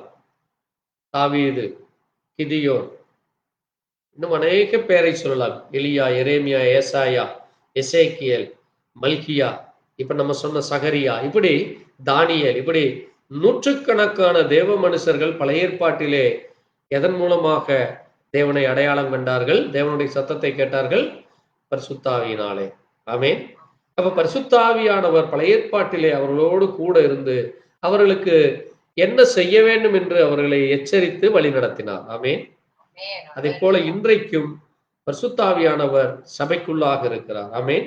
அதனாலதான் நீங்க என்ன செய்யப்பட வேண்டும்? பரிசுத்தாவியை என்ன செய்யக்கூடாது? துக்கப்படுத்தக்கூடாது. அப்ப நீங்க இங்க சபைக்கு வர்றப்போ ஏதோ ஒரு தூங்குன முகத்தோடையோ அல்லது துக்கத்தோடைய கவலையோடையோ அல்லது ஏன் என்னது ரொம்ப நேரம் பேசிட்டே இருக்கிறாங்க அல்லது ஏதோ சொல்லிட்டே இருக்கிறாங்களே வாரம் வாரம் என்று இன்னைக்கு அநேகர் சோர்ந்து போகிறதை நம்ம பார்க்க முடிகிறது. அநேக சபைகளிலே இப்படிப்பட்டதான காரியங்கள் இருக்கிறது. அதனாலதான் நீங்க வாசிங்க 2 கொரிந்தியர் 6ஆம் அதிகாரத்துல ஆண்டவர் சொல்றாரு பாருங்க, சீக்கிரம் வாசிங்க. 2 கொரிந்தியர் 6ஆம் அதிகாரம் 14, 15, 16, 17, 18 சீக்கிரம் வாசிப்போம். அதுல ஒரு முக்கியமான ஒரு காரியம் தேவன் பேசுகிறார். அந்நிய நுகத்திலே விசுவாசிகளுடன் பிணைக்கப்பட்டிருக்கிறார்கள். பாருங்க, அந்நிய நுகம். அந்நிய நுகம்னா என்னது? அவங்க எதையோ தூக்கி சுமந்து கொண்டிருக்கிறாங்க. அந்நியர்கள், தேவனை பற்றி அறியாதவர்கள், அவர்கள் சுமக்கிற அந்த நுகம் என்றால் என்னது? பேர்டன்ஸ். அந்நிய நுகம் என்றால் என்னது? Strange burdens. அந்நியர்கள் அங்கே தூக்கி கொண்டு அலைகிற கஷ்டம், நஷ்டம், பாரம், துக்கம், ஏதேதோ குறித்து கவலை, இப்படி அதை போல அந்த அவிசுவாசிகள் அதை குறித்து அவங்க அதுல பிணைஞ்சிருக்கிறது மாதிரி நீ அவங்களோட பிணைக்காத. அவங்களோட கூட நீங்களும் பிணைஞ்சு அவனை போல ஐயோ எனக்கு இப்படி ஆயிடுச்சு, ஐயோ எனக்கு அப்படி ஆயிடுச்சு, எனக்கு அதாச்சு இதாச்சு புலம்பி தள்ளிட்டே இருப்பாங்க ஒரு சில விசுவாசிகள். அந்த புலம்பல் இருந்தா நீங்க இன்னும் யாராக மாறல? விசுவாசியா மாறல. ஆமென். பரிசுத்தாவில நீங்க இன்னும் அபிஷேகம் பெறவில்லை. தேவனை இன்னும் நீங்கள் புரிந்து கொள்ளவில்லை. தேவன் யார் என்றும், அவருடைய மகிமை என்ன, அவருடைய மகத்துவம் என்ன, அவருடைய அருமை என்ன, அவர் என்ன நோக்கத்திற்கு உங்களை பிரித்தெடுத்தார்னு நீங்க இன்னும் அறியல. ஆமென். அதனாலதான் சொல்லுது, நீதிக்கும் அநீதிக்கும் சம்பந்தம் ஏது? இருளுக்கும் ஒளிக்கும் ஐக்கியமே இல்லை. இருள் இருக்கிற இடத்துல ஒளி இருக்காது. இருள்னா என்னது? அங்கே ஒளி இல்லைன்னு அர்த்தம். அப்ப ஒளி இருக்கிற இடத்துல இருள் இல்லை. அப்ப இந்த 2க்கு ஐக்கியமே கிடையாது. நீங்க ஐக்கியப்பட முடியாது. அது கூட நீங்க திருடனோட ஐக்கியப்பட முடியாது. கொள்ளைக்காரனோடு, வேசியோடு நீங்க ஐக்கியப்பட்டு, ஐக்கியம்னா என்னது? அவங்களோட கையை கோத்துட்டு அவன் பேசுற மாதிரி பொய்யையும் திருட்டையும் பண்ணுனா நீங்க இன்னும் மனம் மாறலை. அவன் செய்கிற பாவத்துக்கு நீங்க சரி அப்படின்னு சொன்னீங்கன்னா நீங்க இன்னும் என்ன செய்யல? பாவத்திலிருந்து மனம் திரும்பல. இதுதான் ஐக்கியம். இந்த ஐக்கியத்துல உங்களுக்கு ஐக்கியமே இருக்காது. அதனாலதான் சொல்றாரு, கிறிஸ்துவுக்கும் பேலியாளுக்கும் இசைவியது. பேலியாள்னா யாரு? அந்நிய வழிபாடு செய்கிறவர்கள். அவங்களுக்கு உங்களுக்கு இசைவே கிடையாது, ஜாயிண்டே இல்லை. நீங்க அவங்க கூட லிங்க் ஆகவே முடியாது. அடுத்து சொன்னார் பாருங்க, விசுவாசியோட அவிசுவாசியோட விசுவாசிக்கு பங்கு ஏது? அவன் செய்யற அந்த தப்புக்கு உங்களுக்கு பங்கு கிடையாது. அப்ப நீங்க அவங்க இடத்துல இருந்து பங்கை வாங்கினீங்கன்னா நீங்களும் அவிசுவாசி ஆயிடுறீங்க. புரிகிறதா உங்களுக்கு? அடுத்து சொல்றாரு பாருங்க, தேவனுடைய ஆலயத்துக்கும் விக்கிரகங்களுக்கும் சம்பந்தம் ஏது? வாசிங்க, தரிசனத்தை வாசிப்போம். தேவனுடைய ஆலயத்துக்கும் விக்கிரகங்களுக்கும் சம்பந்தம் ஏது? நான் அவர்களுக்குள்ளே வாசம் பண்ணி அவர்களுக்குள்ளே உலாவி அவர்கள் அவர்கள் தேவனாய் இருப்பேன், அவர்கள் என் ஜனங்களாய் இருப்பார்கள் என்று தேவன் சொன்னபடி நீங்கள் ஜீவனுள்ள தேவனுடைய ஆலயமாய் இருக்கிறீர்கள். பாருங்க, நீங்க ஜீவனுள்ள தேவனுடைய ஆலயமாய் இருக்கிறீர்கள். நான் உங்களுக்குள்ளே உலாவி உங்களுடைய தேவனாய் இருப்பேன். நீங்கள் என் ஜனங்கள். ஆமென். அப்ப இப்ப யாரா இருக்கிறீங்க? நீங்க தேவனுடைய ஜனம். தேவனுடைய ஜனத்துக்கும் அங்க அந்நியனுகத்திற்கும் அவிசுவாசிக்கும் அநீதிக்கும் இருளுக்கும் பேலியாளுக்கும் அவிசுவாசிக்கும் சம்பந்தமோ பங்கோ ஐக்கியமோ பிணைக்கப்படுவதோ கிடையாது. ஆமென். அதனாலதான் சொல்றாரு பாருங்க, ஆண்டவர் சொல்றாரு, ஆனபடியால் நீங்கள் அவர்களை விட்டு புறப்பட்டு பிரிந்து போய் அசுத்தமானதை தொடாதிருங்க. அவங்க செய்யறது, அவங்க பண்றது அந்த அசுத்தம், அக்கிரமம், அநியாயம், மீறுதல்கள், அவங்க செய்யற உலக வழிபாடுகள், உலக முறைமைகளை நீங்க செய்யாதீங்க. அப்படி அதை செய்யாமல் இருந்தால் அப்பொழுது அப்படிங்கிறார் பாருங்க, அப்பொழுது அதையெல்லாம் நீங்க செய்யாமல் இருந்தாத்தான் நான் உங்களை ஏற்றுக்கொண்டு. அப்ப தேவன் எப்பொழுது உங்களை ஏற்றுக்கொள்கிறார்னு பாருங்க, அவர்களைப் போல அந்த அந்நிய காரியங்கள், அந்நிய செயல்கள், அவர் வெறுக்கிற காரியங்கள், அவர் விரும்பாத காரியங்கள், அவரு பங்கே இல்லைன்னது, அவர் ஐக்கியமே இல்லைன்னது, பிணையே இல்லைன்னது, சம்பந்தமே இல்லைன்னது நீங்க செய்தால். ஏன் இதை சொல்லுகிறேன் என்றால், பழைய ஏற்பாட்டிலே இதை இஸ்ரவேலர்கள் செய்தார்கள். ஆமென். அதனாலதான் அவங்க என்ன ஆயிட்டாங்க? தேவனை விட்டு வழி விலகி கடின இருதயம் உள்ளவர்களாய். அவருடைய மனது எப்படி இருந்ததாமா? கல்லான இருதயங்கிறார். முரட்டாட்டமும் கலகமும் பிரிவினைகளை உண்டு பண்ணுகிற காரியங்களை செய்தார்களாம். தேவனுக்கு விரோதமாய் பேசினார்கள். தேவனுடைய ஊழியக்காரர்களை கொன்று போட்டாங்க.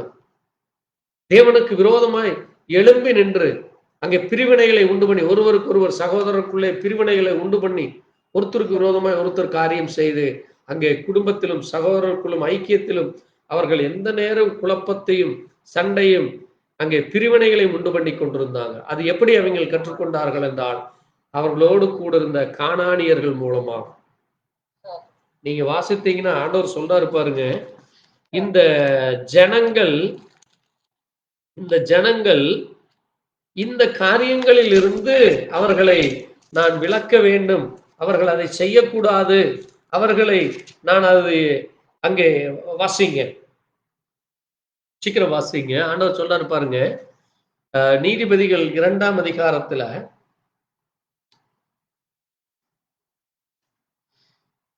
நீதிபதிகள் 3ஆம் அதிகாரத்துல வாசிக்கலாம். நீதிபதிகள் 3ஆம் அதிகாரம் 1-2 வாசிங்க.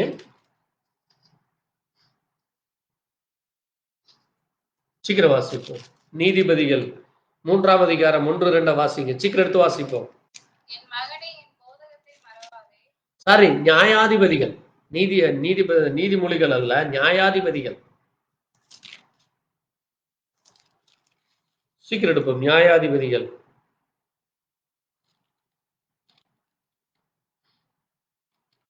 பக்கம் 300. சகல யுத்தங்களையும் அறியாதிருந்த இஸ்ரவேலராகிய அனைவரையும் சோதிப்பதற்காகவும் இஸ்ரவேல் புத்திரரின் சந்ததியாரும் அதற்கு முன் யுத்தம் செய்ய அறியாதிருந்தவர்களும் அவைகளை அறியும்படி பலப்பிப்பதற்காகவும் கர்த்தர் விட்டு வைத்த ஜாதிகள் யார் என்றால், பெலிஸ்தரின் 5 அதிபதிகளும் சகல கானானியரும் தீபோனியரும் பார்கால் எஸ்மோன் துவங்கி ஆமாத்துக்குள் பிரவேசிக்கும் வரைக்கும் லீபனோனின் மலைகளில் குடியிருக்கிற ஏவியருமே. கர்த்தர் மோசேயை கொண்டு தங்கள் பிதாக்களுக்கு விதித்த கற்பனைகளுக்கு, பாருங்க கவனமா கேளுங்க, தங்கள் பிதாக்களுக்கு சொன்ன கற்பனைகளை கட்டளைகளை இஸ்ரவேலர்கள் கீழ்ப்படிவார்களோ என்று அறியும்படி இஸ்ரவேலரை சோதிப்பதற்காக ஆண்டவர் என்ன செய்தாராமா? அதை விட்டு விட்டார். அவருடைய குமாரத்திகளை விவாகம் பண்ணி தங்களுடைய குமாரர்களை அவர்களுக்கு கொடுத்து அவர்கள் தேவர்களை சேவித்தார்கள். இப்படி இஸ்ரவேல் புத்திரர் கர்த்தரின் பார்வைக்கு பொல்லாப்பானதை செய்து தங்கள் தேவனாகிய கர்த்தரை மறந்து பாகால்களையும் தோப்பு விக்கிரகங்களையும் சேவிக்கிற பொழுது அங்கே பிரச்சனை வருது. பாருங்க எவ்வளவு சீக்கிரம் மறந்துட்டாங்கன்னு பாருங்க. சுமார் ஒரு 50 100 ஆண்டுகள் கூட ஆகல. கவனமா கேளுங்க. ஏன் இந்த வசனம் வாசித்தேன் என்றால், இன்றைக்கு நான் இங்க இருக்கிறேன், அல்லது நம்ம சந்ததிகள் இங்க எல்லாரும் நீங்க இருக்கிறீங்க. உங்களுக்கு பிறக்கிற பிள்ளைகளுடைய பிள்ளைகள் இதே விசுவாசத்தில் நிலைச்சு நிற்க வேண்டும். ஆமென்.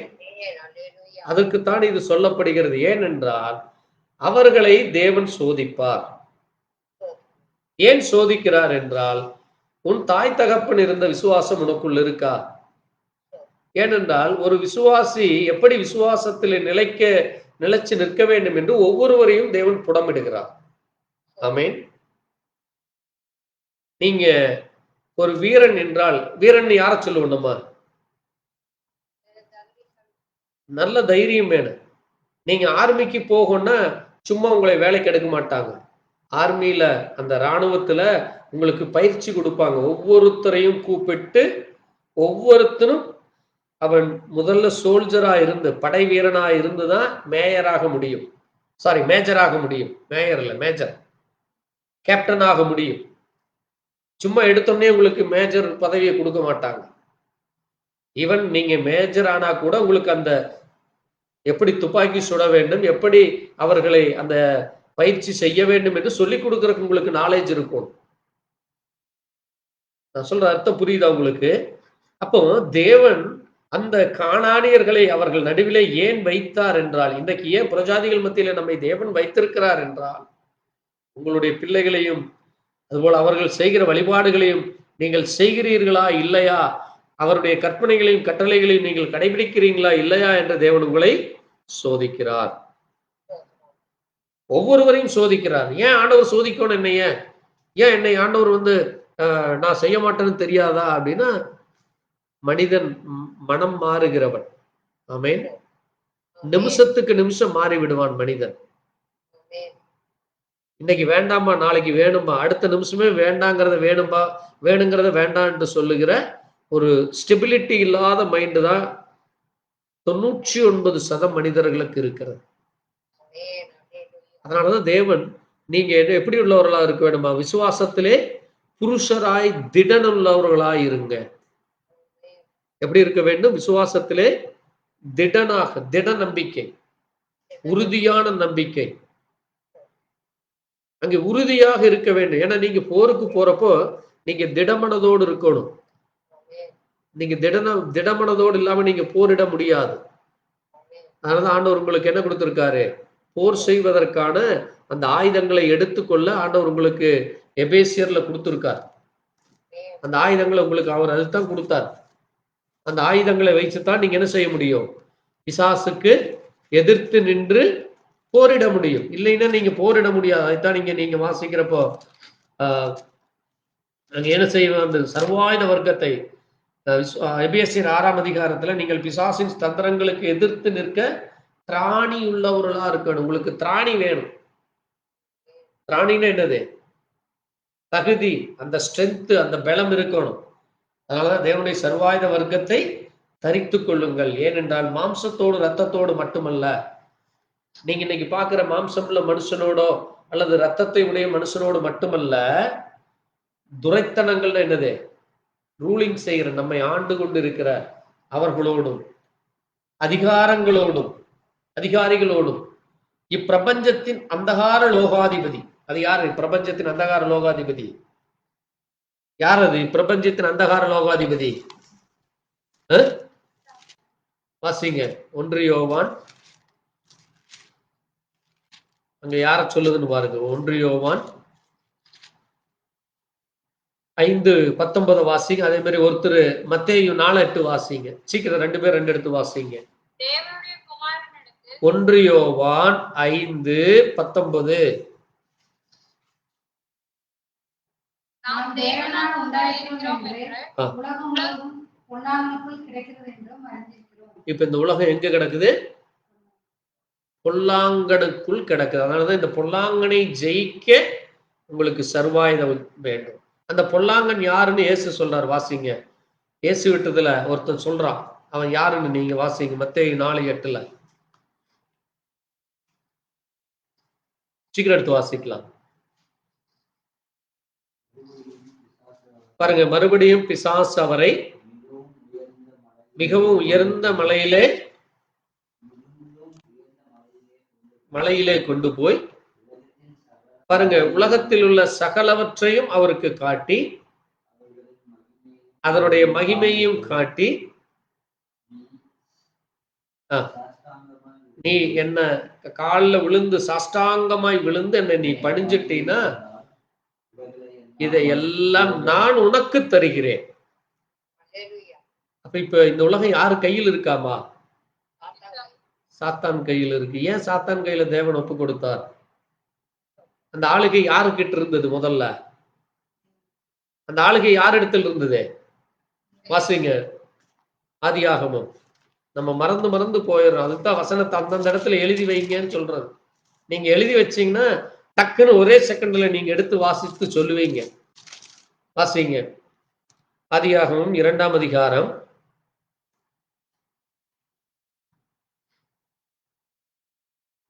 ஆதியாகமம் 2 சரி 1ல வாசிங்க. 1:28 வாசிச்சுட்டு அப்புறம் வாசிங்க.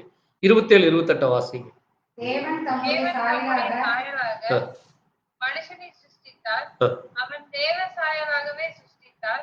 ஆணும் பெண்ணுமாக அவர்களை சிருஷ்டித்தார். பின்பு தேவன் அவர்களை கவனமா கேளுங்க. இப்ப மனுஷனை தேவன் சிருஷ்டித்து தேவன் அவர்களை நோக்கி, யாரை நோக்கி?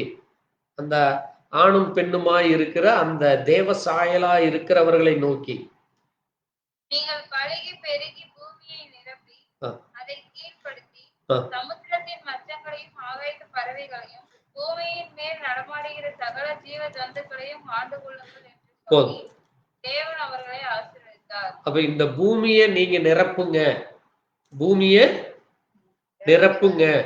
இந்த 26ஆம் வசனத்துல சொல்ற பாருங்க, பூமி அனைத்தையும்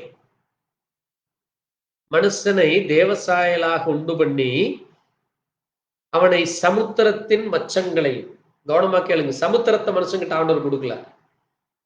கவனமா கேளுங்க, சமுத்திரத்தை மனுஷங்கிட்ட ஆண்டவர் கொடுக்கல. அதனாலதான் நீங்க காற்றையும் கடலையும் நீங்க அதட்ட முடியாது. ஆமென். இயேசுதான் அதை அதட்டினார். நல்லா புரிஞ்சுக்கணும். நீங்க காற்றையும் கடலையும் நில்லுன்னா அது நிக்காது. உங்களுடைய வாயின் வார்த்தை கேட்காது. அதே இது மிருகத்தை சொன்னீங்கன்னா அது நிற்கும். அதே போல இந்த பூமியை ஆண்டவர் நம்ம கையில கொடுத்திருந்தாரு. மிருகத்தை, பூமி அனைத்தையும், பூமி மேல் ஊறும் சகல பிராணிகளையும் நீ ஆண்டுகொள், யூ ரூல் இட் அப்படின்னார். அதை நீ ஆண்டு கொள்ளுனார். இதை நீ உன்னுடைய கண்ட்ரோல்ல வச்சிருன்னு சொல்லி உங்களுக்கு கொடுத்தார். அது மட்டுமல்ல, அந்த தேவ சாயலாகத்தான் நம்ம இப்ப மாற போறோம். ஆமென். இப்ப நம்ம எந்த ரூபத்தில் இருக்கிறோம்? நம்ம இப்ப எந்த ரூபத்தில் இருக்கிறோம்? மனுஷ ரூபத்தில் இருக்கிறோம். ஏனென்றால் இது என்ன, எதில் உண்டாக்கப்பட்டது? 7ஆம் வசனம் சொல்லுது 2:7 மனுஷனை மண்ணிலே உருவாக்கி. அப்ப அதனாலதான் மண்ணிலே பிறந்த மனுஷன் மண்ணுக்கு திரும்புகிறான். நம்ம டஸ்ட், நம்ம யாரா இருக்கிறோம்? நம்ம தூசா இருக்கிறோம், புழுதியா இருக்கிறோம். அதனாலதான் இந்த மண்ணுக்கு திரும்புறோம். அப்போ தேவன் அவருடைய சாயலாக நம்ம மறுபடியும் திரும்பி போறோம். அது திரும்பி போறதுக்கு முன்னாடிதான் நம்ம இந்த பூமியிலே தேவனுக்கு என்று சாட்சியாக தேவன் நம்ம நிறுத்துகிறார். ஆமென். ஏன் தேவன் நம்ம இந்த பூமியில சாட்சியா நிறுத்துறாருன்னா அதுதான், நீ யாருடைய மகன்? நீ தேவனுடைய பிள்ளையா அல்லது இந்த உலகத்தை ஆண்டு கொண்டு இருக்கிற சாத்தானுடைய பிள்ளையா? அவனை நீங்க கனப்படுத்தி, அவனை மகிமைப்படுத்தி, அவனை தொழுது கொண்டு அவனுக்கு அவன் சொல்றபடி எல்லாம் நீங்க செஞ்சிட்டு இருக்கிறீங்களா, அல்லது தேவனுடைய சத்தத்தை கேட்டு தேவனுக்கு பிரியமாய் நடக்கிறீங்களான்னுதான் டெஸ்ட் நடக்குதுங்க. புரியுதா உங்களுக்கு? அதனாலதான் என் ஆடுகள் என் சத்தத்திற்கு செவி கொடுக்கும். என் ஆடுகளை நான் அறிந்திருக்கிறேன், அவர்களை பெயர் சொல்லி அழைக்கிறேன், அவைகளை என் உள்ளங்கையிலே வரைந்திருக்கிறேன், அவர்கள் உருவம் இன்னதென்று அறிந்திருக்கிறேன், உங்களை தொடுகிறவன் என் கண்மணிகள். இப்படி அநேக வசனம் இருக்கு. இதெல்லாம் யாருக்கு? தேவனுடைய, நம்மளுக்குன்னு சொல்லக்கூடாது. சொல்லுதுன்னா நீங்க அந்த அளவுக்கு முழு விசுவாசத்தில் இருக்க வேண்டும், தைரியமா நிக்கணும். அப்ப அந்த உரிமை எடுப்பதற்கு முன்பாக நமக்கு என்ன இருக்க வேண்டும்? அதை சொல்லுவதற்கு திராணி நமக்கு வேணும்.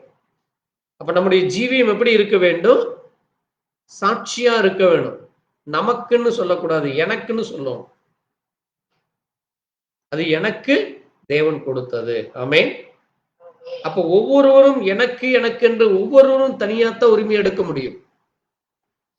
நமக்குன்னு நம்ம சொல்ல முடியாது. ஏன்னா நமக்குங்கிறப்போ அது அநேகரை குறிக்கிறது. புரியுதா உங்களுக்கு? அப்ப இங்க இருக்கிற எல்லாருமே வைராக்கியமா நிற்பார்களா என்றால் நிக்கணும்னு நம்ம விரும்புறோம். நம்ம என்ன செய்யறோம்? விரும்புறோம். தேவன் அதைத்தான் விரும்பினார்.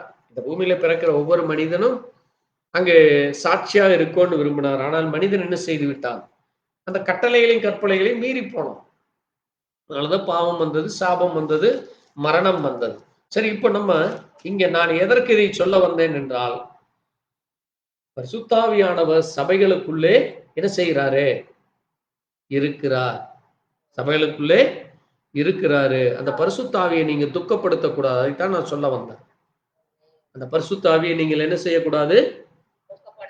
தேவன் தான், தேவன் தான் பரிசுத்தாவி. அப்ப அவரை நீங்க துக்கப்படுத்தக்கூடாது. உங்களுடைய பேச்சிலோ உங்களுடைய நடவடிக்கையிலோ தேவன் எதையெல்லாம் விட்டு விடு, இதெல்லாம் உலகத்தான் செய்வது, இதெல்லாம் கானானியர்கள் செய்தது, இதெல்லாம் பேலியால் செய்தது, இது எல்லாம் உலக மனுஷன் செய்தது, அதை நீ விரும்பாதே, அது உலகத்திற்கு சம்பந்தப்பட்டது, அது மண்ணோடு மண்ணாய் போய்விடும், அந்த மண்ணுக்குள் போகத நீ விரும்பாதே என்று தேவன் நம்மை எச்சரிக்கிறார். ஆமென்.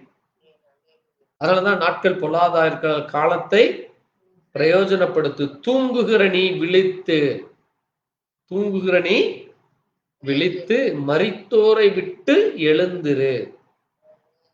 மரித்தோரை விட்டு, அப்ப இப்ப நம்ம பழைய மனுஷன் அல்ல, அவன் அந்த பழைய மனுஷன் உலகத்துக்குரிய மனுஷன். அப்ப அந்த மனிதன் இப்ப நமக்குள்ள மரிச்சுட்டான். அந்த மனிதன் நம்ம பிறக்கிறப்ப அந்த மனிதனாய் பிறந்தோம். அதான் நம்ம பெண்ணா இருக்கிறோம். Rebirth, born again. நம்ம மறுபடியும் பிறந்திருக்கிறோம். அப்போ நம்ம மரித்தோரை விட்டு எழுந்திருக்கும் பொழுது அப்பொழுதுதான் கிறிஸ்து உன்னை பிரகாசிப்பார்.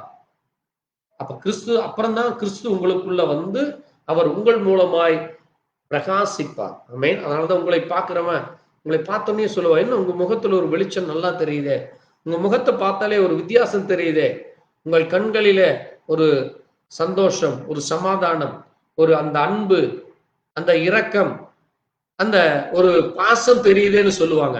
நீங்க அதை அனுபவிச்சு பார்த்தீங்கன்னா தெரியும். நீங்க மற்றவர்கள் உங்களை குறித்து சொல்ல வேண்டும். உங்களை பார்த்தோமே ஒரு சிலர் பார்த்தா சொல்லுவாங்களே, என்ன அவன் மூஞ்சி பார்த்தாலே நமக்கு கோபமா வருது, எரிச்சல் ஆகுது, அவன் முகத்தை பார்த்தாலே வெறி பிடித்தவன் நாட்டு இருக்கிறான் சொல்லி சொல்லுவான்.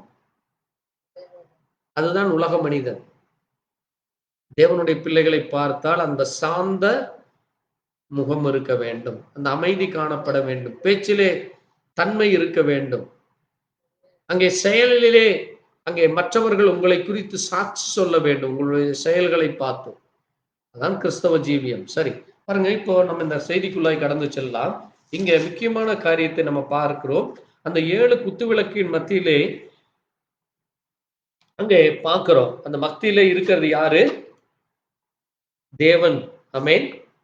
அவர் எப்படி இருக்கிறாராமா? அவர் மகா பரிசுத்த ஸ்தலத்திலே தேவ ஊழியர்கள், பாருங்க தேவன் அங்க என்ன செய்யறாராமா, தேவ ஊழியர்கள் அந்த ஆசாரியர்கள் இருக்கிறாங்க பாருங்க. 13ஆம் வசனம் சொல்லுதல்ல, வாசிங்க. வெளிப்படுத்தல் 1:13.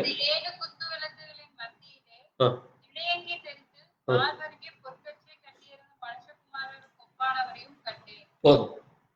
இங்க ஒரு 2 காரியத்தை நம்ம பார்க்க வேண்டும். முதல் காரியம், அந்த மனுஷகுமாரனுக்கு ஒப்பானவர் அங்கே நிற்கிறார். அது ஒரு விலை உயர்ந்த கல் அங்கே இருக்கிறது, பொற்கச்சை கட்டி இருக்கிறாரு.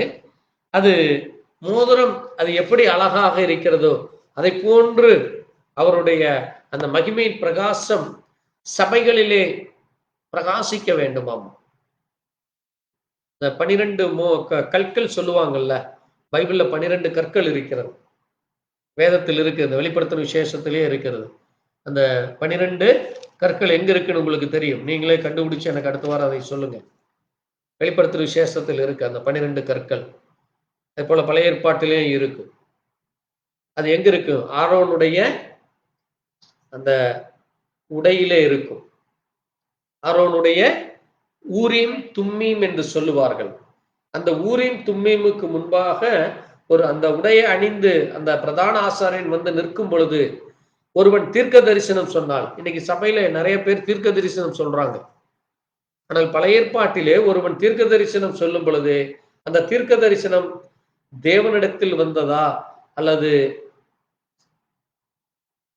பொல்லாங்கனிடத்தில் வந்ததா என்று அறியும்படி அந்த ஊரின் தும்மி முன்பாக வந்து நின்று சொல்லும் பொழுது அது எந்த கவனமா கேளுங்க இதை ஒரே நிமிஷம். அந்த 12 கற்கள் இருக்குல்ல, 12 கற்கள் 12 கோத்திரத்தை சேர்ந்தது.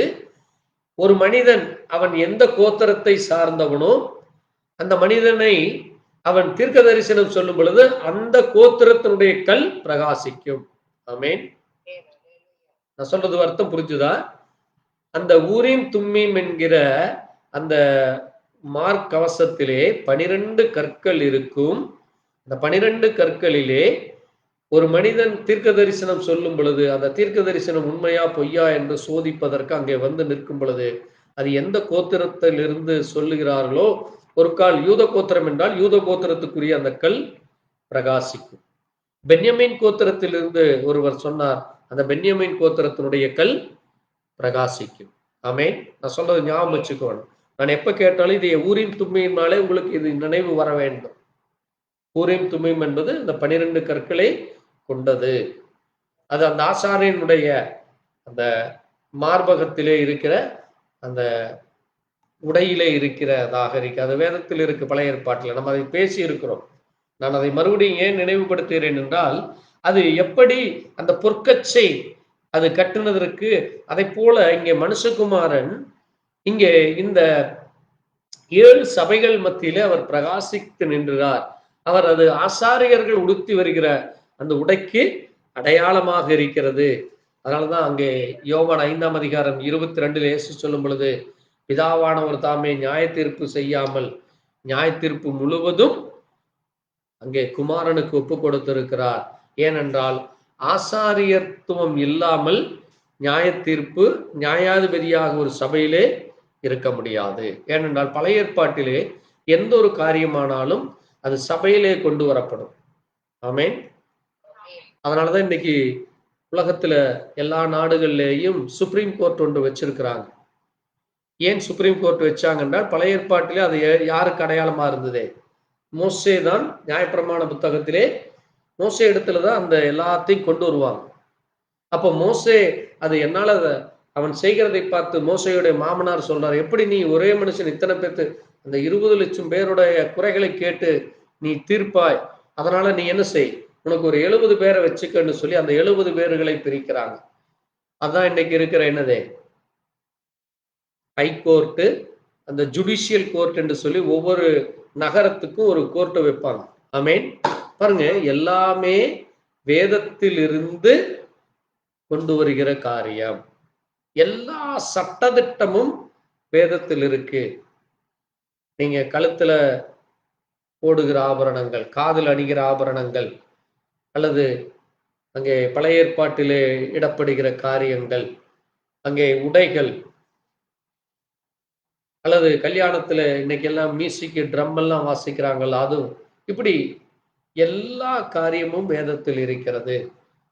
ஒரு மனிதன் தவறு செய்யும் பொழுது அவனுக்கு எப்படி நடக்கிறது, என்ன ஏது என்று எல்லாமே இந்த வேதத்திலே, இந்த வேதத்தை வைத்துத்தான் முழு உலகமும் இன்றைக்கு நடந்து கொண்டிருக்கிறது. இதை வைத்துத்தான் இன்றைக்கு எல்லா நாடுகளிலேயும் அங்கே கோர்ட்டு கேஸ் என்று சொல்லி அவர்கள் தன்னுடைய அந்த இதையும் எழுதுறாங்க. அதனால தான் பிரிட்டிஷ்காரன் இந்த இந்தியாவை ஆண்ட பொழுது அந்த அவர்களுக்கென்று அந்த ரூல்ஸ் அண்ட் ரெகுலேஷன் கோடுகளை அவன் அதான் ஐபிசி, இந்தியன் பீனல் கோடுன்னு சொல்லுவான். சரி, இப்போ பாருங்க, இப்ப நம்ம இந்த செய்திக்குள்ளாக வரலாம். இங்க அவர் பார்க்கிறாரு, அங்க 14ஆம் வசனத்தை வாசிங்க. அங்க நம்ம பார்க்கிறோம், சிரசும் மயிரும் வெண் பஞ்சை போலவும் உறைந்த மலையை போலவும் இருந்தது. ஆமென். அவர் பார்க்கிற பொழுது அது எப்படி இருந்ததாமா? சிரசும் மயிரும் வெண் பஞ்சை. அப்ப இது நம்ம பார்க்கிறப்போ அது எப்படின்னா, அவருடைய சிரசு என்றால் என்னது? சிரசுன்னா என்னது? தலை. சிரசுங்கிறது என்னது? ஹெட்டு. ஹெட்டு தான் சிரசும்பாங்க. அந்த ஹெட்டுல இருக்கிற அந்த மயிர், தலைமயிர், அதான் சொல்லுது தலைமயிர். சிரசு மயிர்னா தலைமயிர் எப்படி இருக்காமா? வெண் பஞ்சை போல. பஞ்சு எப்படி இருக்கும்? வெள்ளையா இருக்கும். அதை போல இருக்கிறதாமா. அது மட்டுமல்ல, உறைந்த மலையை போல, ஐஸ் கட்டி ஆட்டா, அது வெண்மையாக இருக்கிறது. இந்த வெண்மை எதற்கு அடையாளமா இருக்கிறது? ஒரு மனுஷனுடைய தலையில வெள்ளை முடி இருந்தா என்ன சொல்லுவோம்? அவருக்கு வயசானவர் என்று சொல்லுவோம். ஆனால் இது இயேசு கிறிஸ்துவை வயதானவருக்கு அடையாளமாக குறிப்பதல்ல. கவனமா புரிஞ்சுக்குங்க.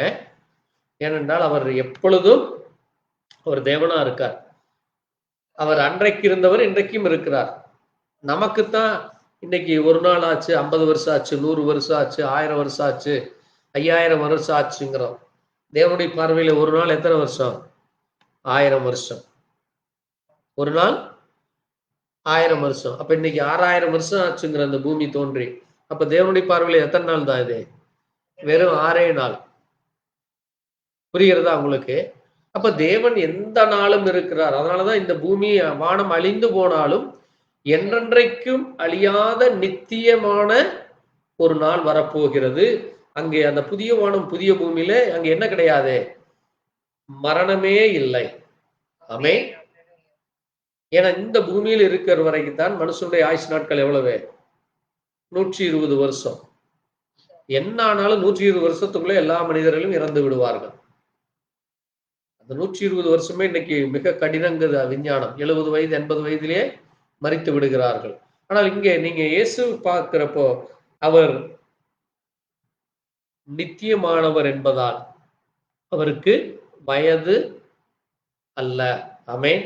அது ஒரு அனுபவத்தையும், அது ஒரு அறிவின் மெச்சூரிட்டி என்று சொல்கிற அறிவின் முதிர்ச்சியையும் குறிக்கிறதாக இருக்கு. அதனாலதான் பாருங்க, சாலமோனை பார்க்கும் பொழுது சாலமோனுக்கு அவ்வளவு ஞானம் இருந்ததாம்.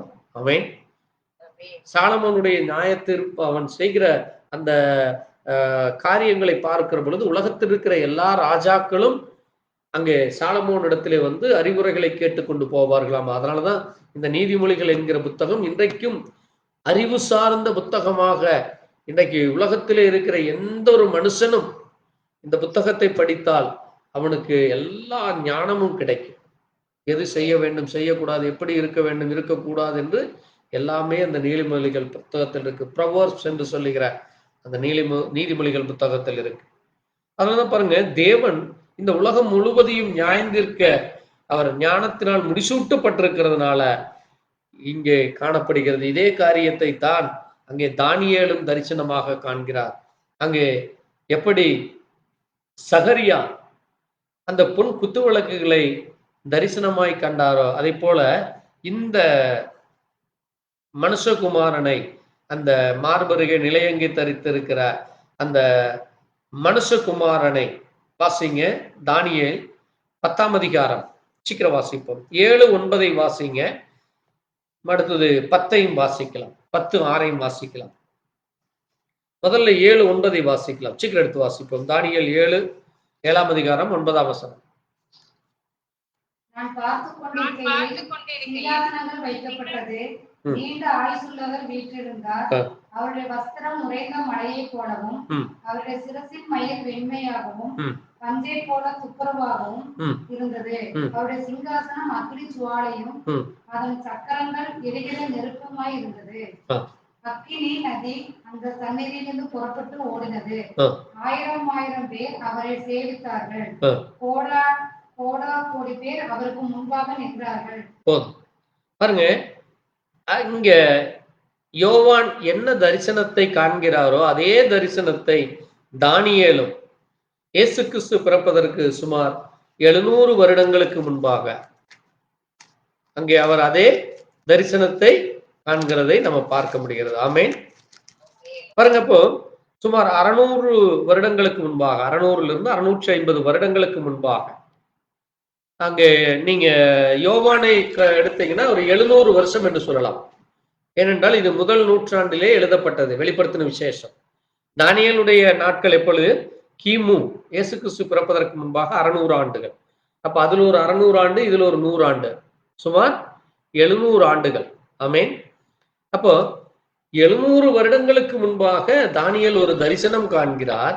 அந்த தரிசனத்திலே இங்கே யோவான் என்ன கண்டாரோ அதை அவரும் காண்கிறார். ஆமென்.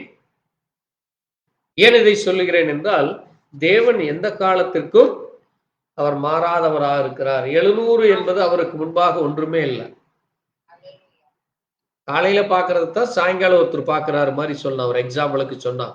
1000 நாள்ங்கிறப்போ ஒரு நாள் 1000 வருஷங்கிறப்போ காலையில ஒருத்தர் பாக்குறாரு, சாயங்காலம் ஒருத்தர் பாக்குறாருங்கிற மாதிரி தான்.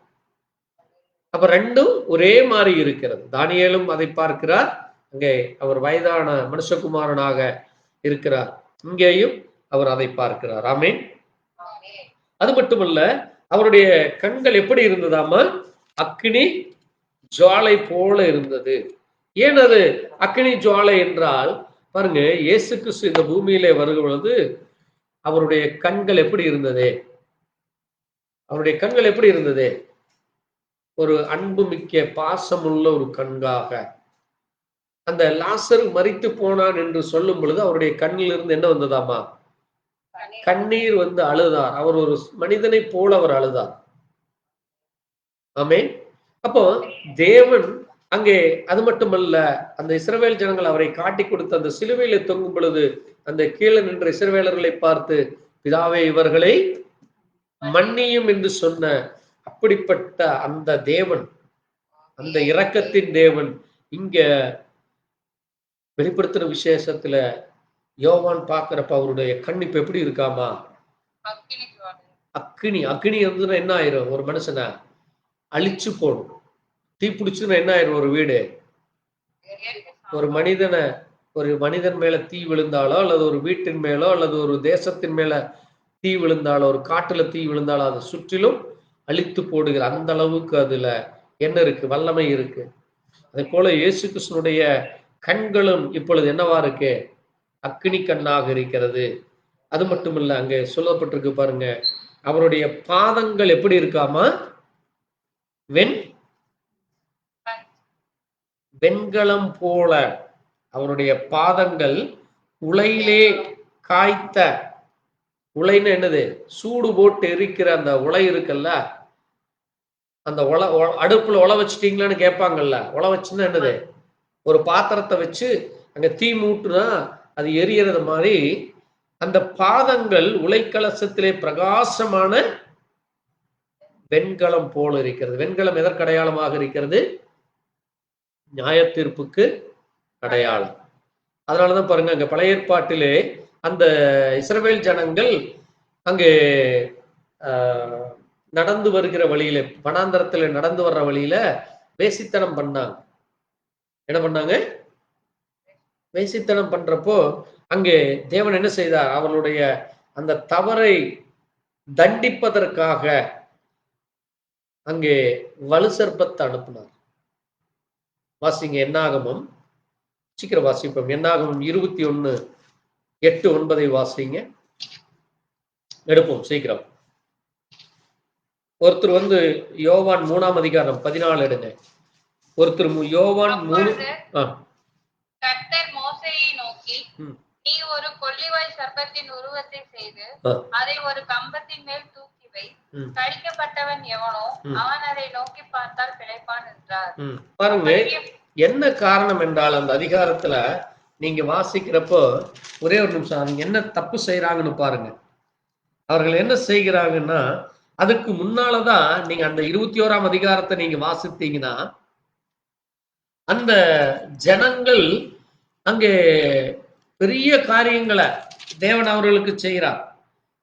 அங்க அந்த கண்மலைய அங்க தண்ணீரை குடிக்கிறாங்க, என்னென்னமோ காரியங்களை செய்கிறாங்க. சரியா? ஆனா இந்த 21ஆம் அதிகாரத்துல வர்றப்போ அந்த ஜனங்கள் என்ன செய்யறாங்களாமா? அங்க தேவன் அவர்களுக்கு உணவு இல்லாதனால, தேவன் அவர்களுக்கு அந்த, நீங்க வாசித்தீங்கன்னா 5ஆம் வசனத்தை வாசிங்க, 4ஆம் வசனத்திலிருந்து வாசிங்க. அவர்கள் ஏதோம் தேசத்தை சுற்றி போகும்படிக்கும் போர் என்னும் மலையை விட்டு சிவந்த சமுத்திரத்தின் வழியாய் பிரயாணம் பண்ணினார்கள். வழியின் நிமித்தம் ஜனங்கள் மனமடிவடைந்தார்கள். ஜனங்கள் தேவனுக்கும் மோசேக்கும் விரோதமாக பேசி, நாங்கள் வனாந்தரத்தில் சாகும்படி நீங்கள் எங்களை எகிப்து தேசத்திலிருந்து வரப்பண்ணினதென்ன? இங்கே அப்பமும் இல்லை, தண்ணீரும் இல்லை. இந்த அற்பமான உணவு எங்கள் மனதுக்கு வெறுப்பாய் இருக்கிறது என்றார்கள். பாருங்க, தேவன் அவங்களுக்கு டெய்லி என்ன கொடுத்துட்டு இருந்தாரு? மன்னா கொடுத்துட்டு இருந்தார். ஆனா அவங்க என்ன சொல்றாங்க பாருங்க, எங்களுக்கு எகிப்துல நாங்க அடிமையா இருந்தாலும், அதான் பாருங்க நிறைய பேர் சொல்லுவாங்க, நான் உலகத்தானா இருந்தப்ப நான் ஜாலியா இருந்தேன், இங்க ஆண்டவருக்குள்ள வந்தோம்னா நீங்க இதை செய்யாத, அதை செய்யாத, இதைய பண்ணு, அதைய பண்ணுன்னு ஸ்ட்ரிக்ட் பண்றாங்கன்னு இன்னைக்கு அநேகர் புலம்புறதை நம்ம பார்க்கலாம். என்ன கிறிஸ்தவனா இருந்தா இப்படி எல்லாம் நான் இருக்கணுமா, இதையெல்லாம் விடணுமா, இதையெல்லாம் நான் செய்யக்கூடாதா என்று சொல்லுவார்கள். அதை போலத்தான் இந்த ஜனங்கள் அங்கே அடிமைப்பட்டு கதறி அழுதுட்டு இருக்கிறாங்க. அந்த வீட்டுல பிறக்கிற தலை பிள்ளை ஆகிய ஆண் பிள்ளையை கொன்று போடுவாங்க. நினைச்சு பாருங்க, ஒரு வீட்டுல ஒரு குழந்தை, ஆண் குழந்தை பிறந்தா அந்த குழந்தையை கொன்று போட்டா அந்த குடும்பம் எப்படி இருக்குன்னு. வெறும் பெண்களா இருந்தா என்ன ஆகும்? அந்த குடும்பத்துல சந்ததியே வராது. அப்ப அப்படி கொடுமை அனுபவித்தார்கள். அதே மாதிரி அங்க செங்கல் சூளையில கொடுமை, ஒரு வேலைக்கு பதிலா 7 வேலை கொடுத்து டெய்லியும் பண்ண வச்சாங்க. அப்படி அழுது புலம்புனவங்களை மோசே அங்கிருந்து காப்பாத்தி கொண்டு வந்து வழியிலே அவங்களுக்கு மன்னாவும் காடையும், டெய்லியும் வந்து அவங்களுக்கு காடை தான், டெய்லி மட்டன் கறி தான், அந்த மாதிரி டெய்லி காடை விருந்து, டெய்லி மன்னா, தூதர்களுடைய மன்னா கொடுக்குது. ஆனாலும் இவங்க என்ன சொல்றாங்க பாருங்க, மோசேக்கும் தேவனுக்கும் விரோதமா, 2 பேர்த்துக்கும் விரோதமா பேசுறாங்க. அந்த கூட்டி கொண்டு வந்த தேவனுக்கும் வழிநடத்துகிற மோசேக்கும் விரோதமாய் பேசுறாங்க. என்ன பேசுறாங்க? நாங்க வனாந்தரத்துல செத்து போறக்கா நீ எங்களுக்கு கொண்டு வர்ற? இன்னைக்கு அதான் நிறைய பேர் சொல்லுவாங்க, என்ன சபையில எங்களை போட்டு இப்படி நெருக்குறீங்க. புரிகிறதா உங்களுக்கு? அது அன்றைக்கு இருந்த இஸ்ரவேலுக்குள்ள இருந்த அந்த பிசாசனுடைய வஞ்சகத்தின் ஆவிதான். அதுக்கு நீங்க என்ன செய்யக்கூடாது? பிசாசுக்கு நீங்க இடம் கொடுக்க கூடாது. அதனால பாருங்க என்ன சொல்றாங்க, எகிப்துல இருந்து எங்களுக்கு கூட்டிட்டு வந்தது என்ன? எங்களுக்கு அப்பம் இல்லை, தண்ணீரும் இல்லை, இந்த அற்பமான உணவாமா. அந்த உணவு இப்ப அவங்களுக்கு எப்படி ஆயிடுச்சாமா? அற்பம்னா என்னது? என்னப்பா என்னமோ சும்மா டெய்லி என்னமோ நீ வெறும் மட்டனும் சிக்கனுமே போட்டுருக்குற, மட்டனும் சாப்பாடுமே போடுற, எங்களுக்கு ஸ்பெஷல் விருந்து போடுங்கிறாங்கல்ல, அந்த மாதிரி அவங்க கேக்குறாங்க. இது எங்களுக்கு எப்படி இருக்காமா? எங்களுக்கு எப்படி இருக்காமா? எப்படி இருக்காமா? எங்களுக்கு எப்படி இருக்கு? வெறுப்பு. அதை ஏன் வாசிக்கவே மாட்டேங்கிற? அந்த வசனம் கண்ணுக்கே தெரியலையா? அவங்களுக்கு அதை சாப்பிட்டு சாப்பிட்டு என்ன ஆயிடுச்சாமா? வெறுத்துட்டாங்க. சொல்றாங்களே, எனக்கு அவனை பார்த்தாலே வெறுப்பு வருது, அதை பேசினாலே எனக்கு எரிச்சல் ஆகுது, வெறுப்பாகுது என்று. அதான் அவங்களுக்குள்ள இருந்தது. அப்பதான் தேவன் என்ன செய்யறாரு? அப்பொழுது கர்த்தர் கொள்ளிவாய் சர்ப்பங்களை ஜனங்களுக்குள்ளே அனுப்பி ஜனங்களை கடித்ததினால் அங்க எத்தனை பேர் செத்தாங்க தெரியுமா? அங்க எவ்வளவு பேர் செத்தாங்க தெரியுமா? அநேகம் பேர்னு போட்டிருக்கு. ஆனா நீங்க அதை கீழே வாசித்தீங்கன்னா அதுல எத்தனாயிரம் பேர்னு சொல்லி இருக்கு. அதுல இருக்கு அந்த இடத்துல. அங்க நீங்க வாசிங்க.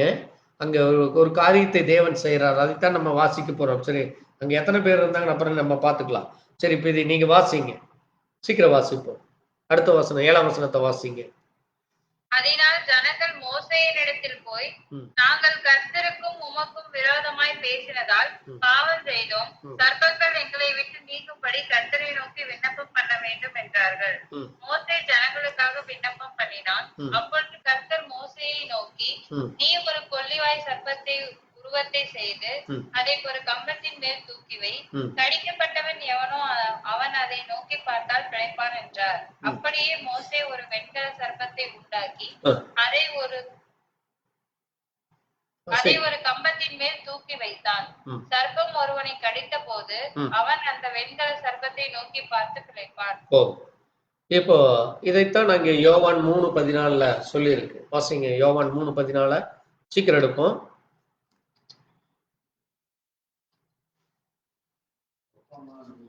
சர்ப்பமானது மோசேயினால் வனாந்தரத்திலே உயர்த்தப்பட்டது போல பாருங்க, மனுஷகுமாரன் யார்? இயேசு கிறிஸ்துவும் என்ன செய்யப்பட வேண்டுமாமா? தம்மை விசுவாசிக்கிறவர்களுக்கு அவன் கெட்டுப் போகாமல் கெட்டு நித்திய ஜீவனை அடையும்படி உயர்த்தப்பட வேண்டும். உயர்த்தப்பட வேண்டும். அதனாலதான் இயேசு கிறிஸ்து அந்த சிலுவையிலே உயர்த்தப்பட்டார். எப்படி அந்த கொள்ளுவாய் சர்ப்பம் அங்கே மேலே வைக்கப்பட்டது. அதனாலதான் இன்னைக்கும் நீங்க இந்த புறஜாதிகளுடைய கோயில்ல பாத்தீங்கன்னா அந்த இதை வச்சிருப்பாங்க, ஒரு கம்பியில சர்ப்பம் சுத்தி இருக்கிற மாதிரி காரியங்களை நீங்க பார்க்க முடிகிறது. சர்ப்பத்தை வணங்குவார்கள்.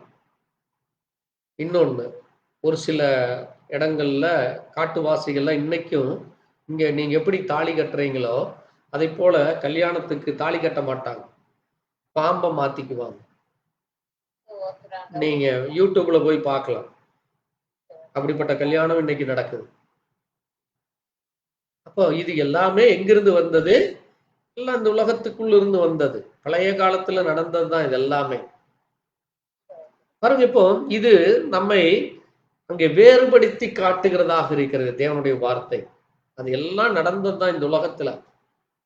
நீங்க இன்னைக்கு இங்க என்னென்ன பார்க்கிறீர்களோ இது நமக்கு ஆச்சரியமா இருக்கு. என்னடா அது, இப்ப நம்ம இதை கேள்விப்படுறது நமக்கு அது ஆச்சரியமா இருக்கு. அதனாலதான் பிரசங்கி சொல்றா, அன்னைக்கு நடந்தது இன்னைக்கு நம்ம கேட்கிறப்ப நமக்கு எப்படி இருக்குமாமா?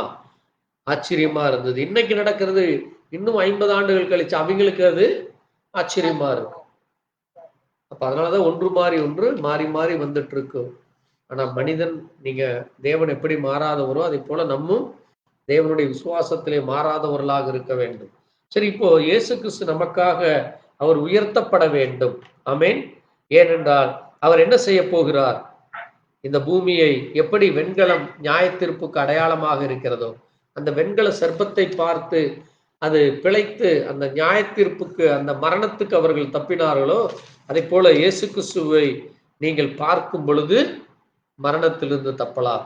எப்படி அன்றைக்கு எலியாவின் நாட்களிலே அங்கே அந்த ஜனங்கள் ஆகாபுக்கு அவனுடைய மனைவியாகிய எசபேல், அவள் யாரு?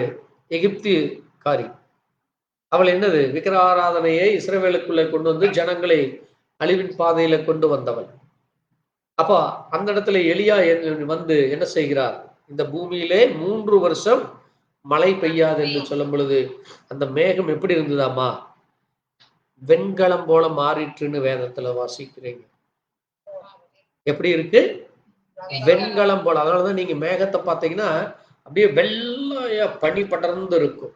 அந்த வெண்கலம் எதற்கு அடையாளம்? நியாயத்தீர்ப்புக்கு அடையாளமாக இருக்கிறது. அது இயேசு கிறிஸ்து.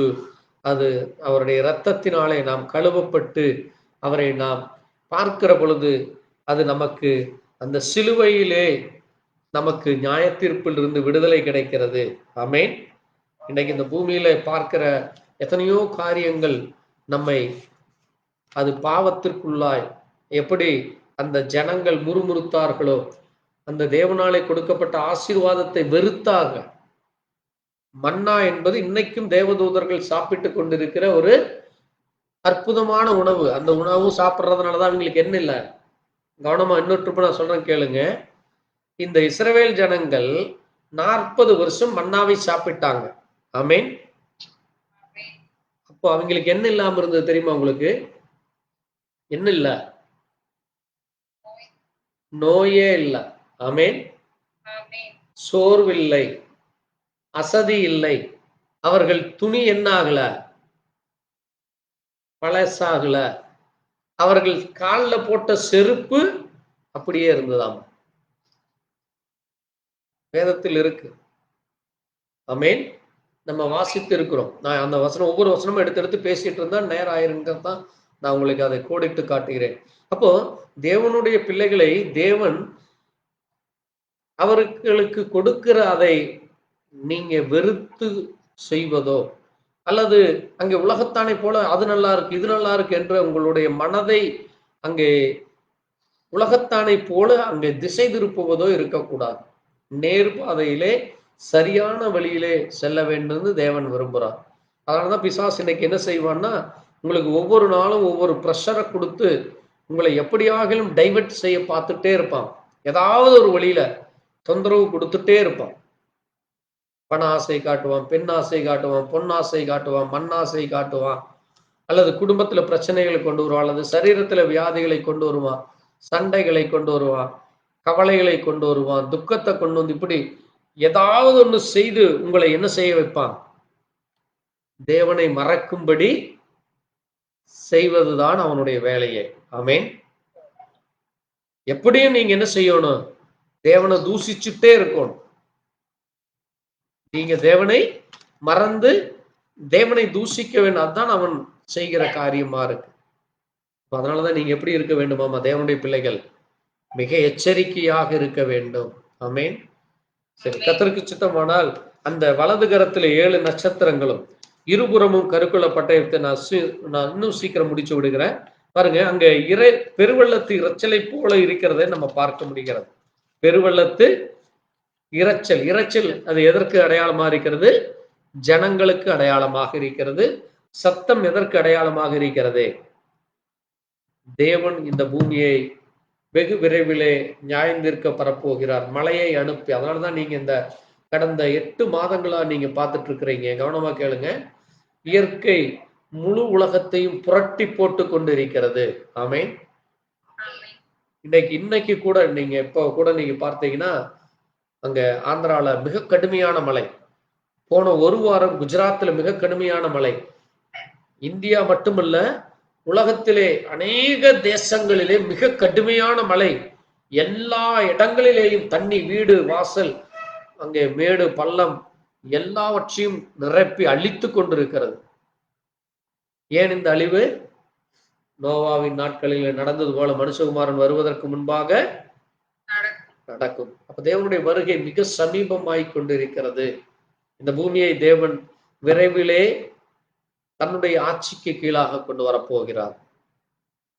அதனாலதான் இன்னைக்கு எல்லா இடங்களிலேயும் எல்லா நேரங்களிலேயும் பிரச்சனைகள் இல்லாததே இல்லை. நீங்க டிவி ஆன் பண்ணாலே, நியூஸ் பேப்பர் எடுத்தாலோ அல்லது உங்க மொபைல்ல நீங்க ஒரு நியூஸ் பார்த்தாலோ பூரா பிரச்சனையாத்தான் இருக்கு.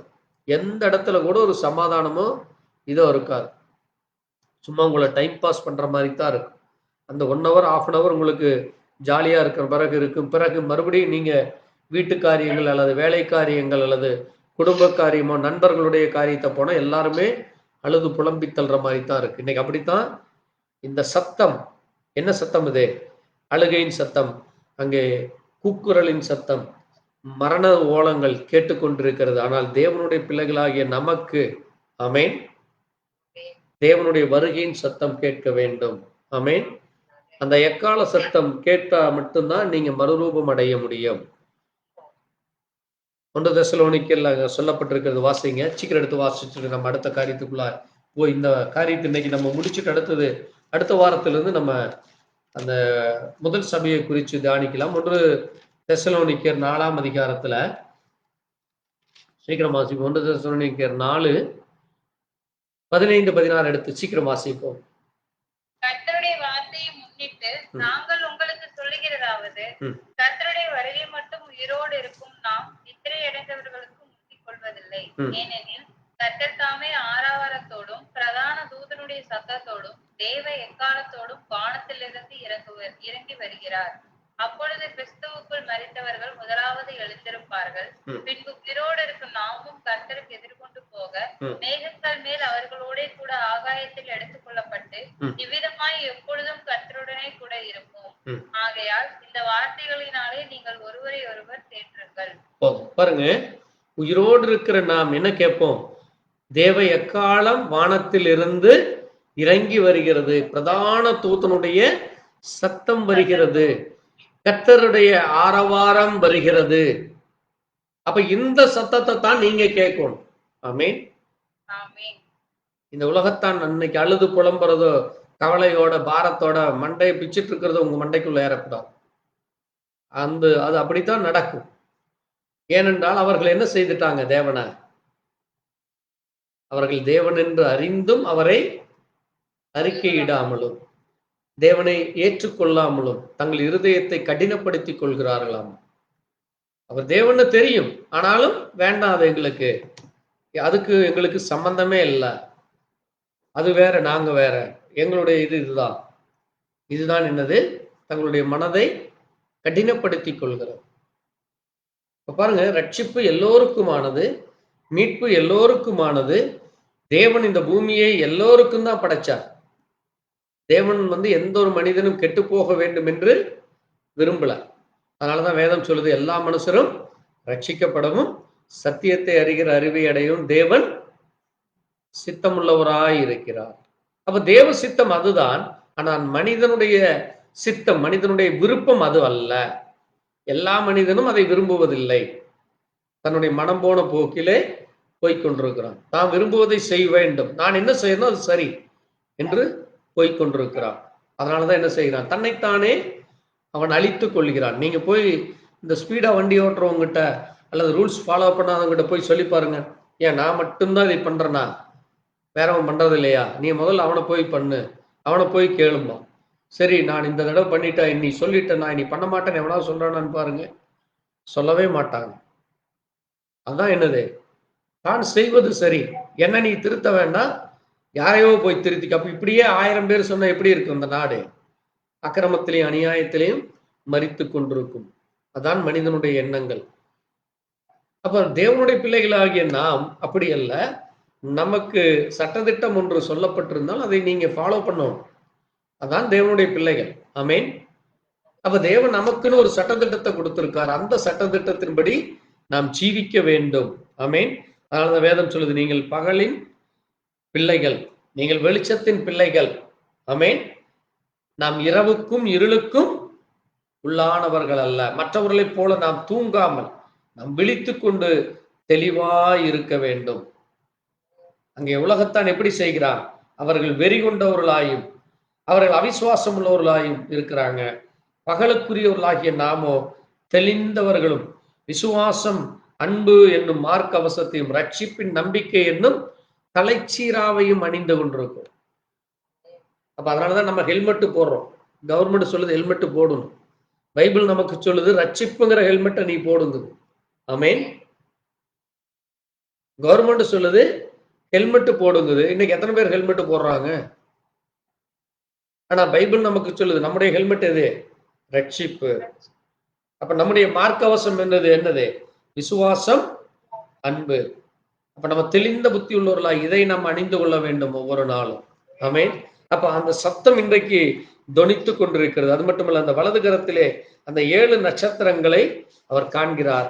அந்த 7 நட்சத்திரங்கள் அது அந்த 7 தூதர்களுக்கு அடையாளமாக இருக்கிறது. அது மட்டுமல்ல, அங்கே இருபுறம் உள்ள கருக்குள்ள பட்டயம் அது தேவனுடைய வார்த்தையாய் இருக்கிறது என்று எபிரேயர் 4:12 வாசிக்கிறோம். ஏனென்றால் தேவன் இந்த காலத்திலே அவர் வார்த்தையின் தேவனாக இருக்கிறார். ஆமென். அவர் நம்மை அந்த வார்த்தைக்காக நம்மை திருப்ப விரும்புகிறார். நம்ம வார்த்தையை நோக்கி பார்க்க வேண்டும். அவருடைய முகம் எப்படி இருந்ததாமா? சூரியனை போல இருந்தது என்று அடுத்தது அப்படியே தொடர்ச்சியா நம்ம வாசிக்கிறோம். இயேசு கிறிஸ்து அவர் சூரியனை உடையவராக இருக்கிறார். ஆமென். அவர் சூரியனை அவர் அணிந்த தேவனாக இருக்கிறார். அவருடைய முகம் அங்கே வெளிச்சமும் பிரகாசமாக இருக்கிறது.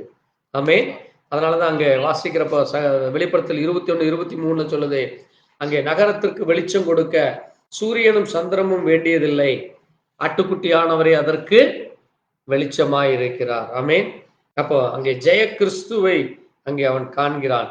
மரணத்திற்கும் பாதாளத்திற்கும் திறவுகோலை உடையவராய் நான் இருக்கிறேன், மரித்தேன், ஆனாலும் இதோ சதா காலங்களிலும் உயிரோடு இருக்கிறேன் என்று சொல்றார். பிறகு அந்த 7 நட்சத்திரங்களையும் 7 பொன் விளக்குகளையும் கண்டு அதை குறித்து அவர் விவரித்து சொல்லுகிறார். ஆமென்.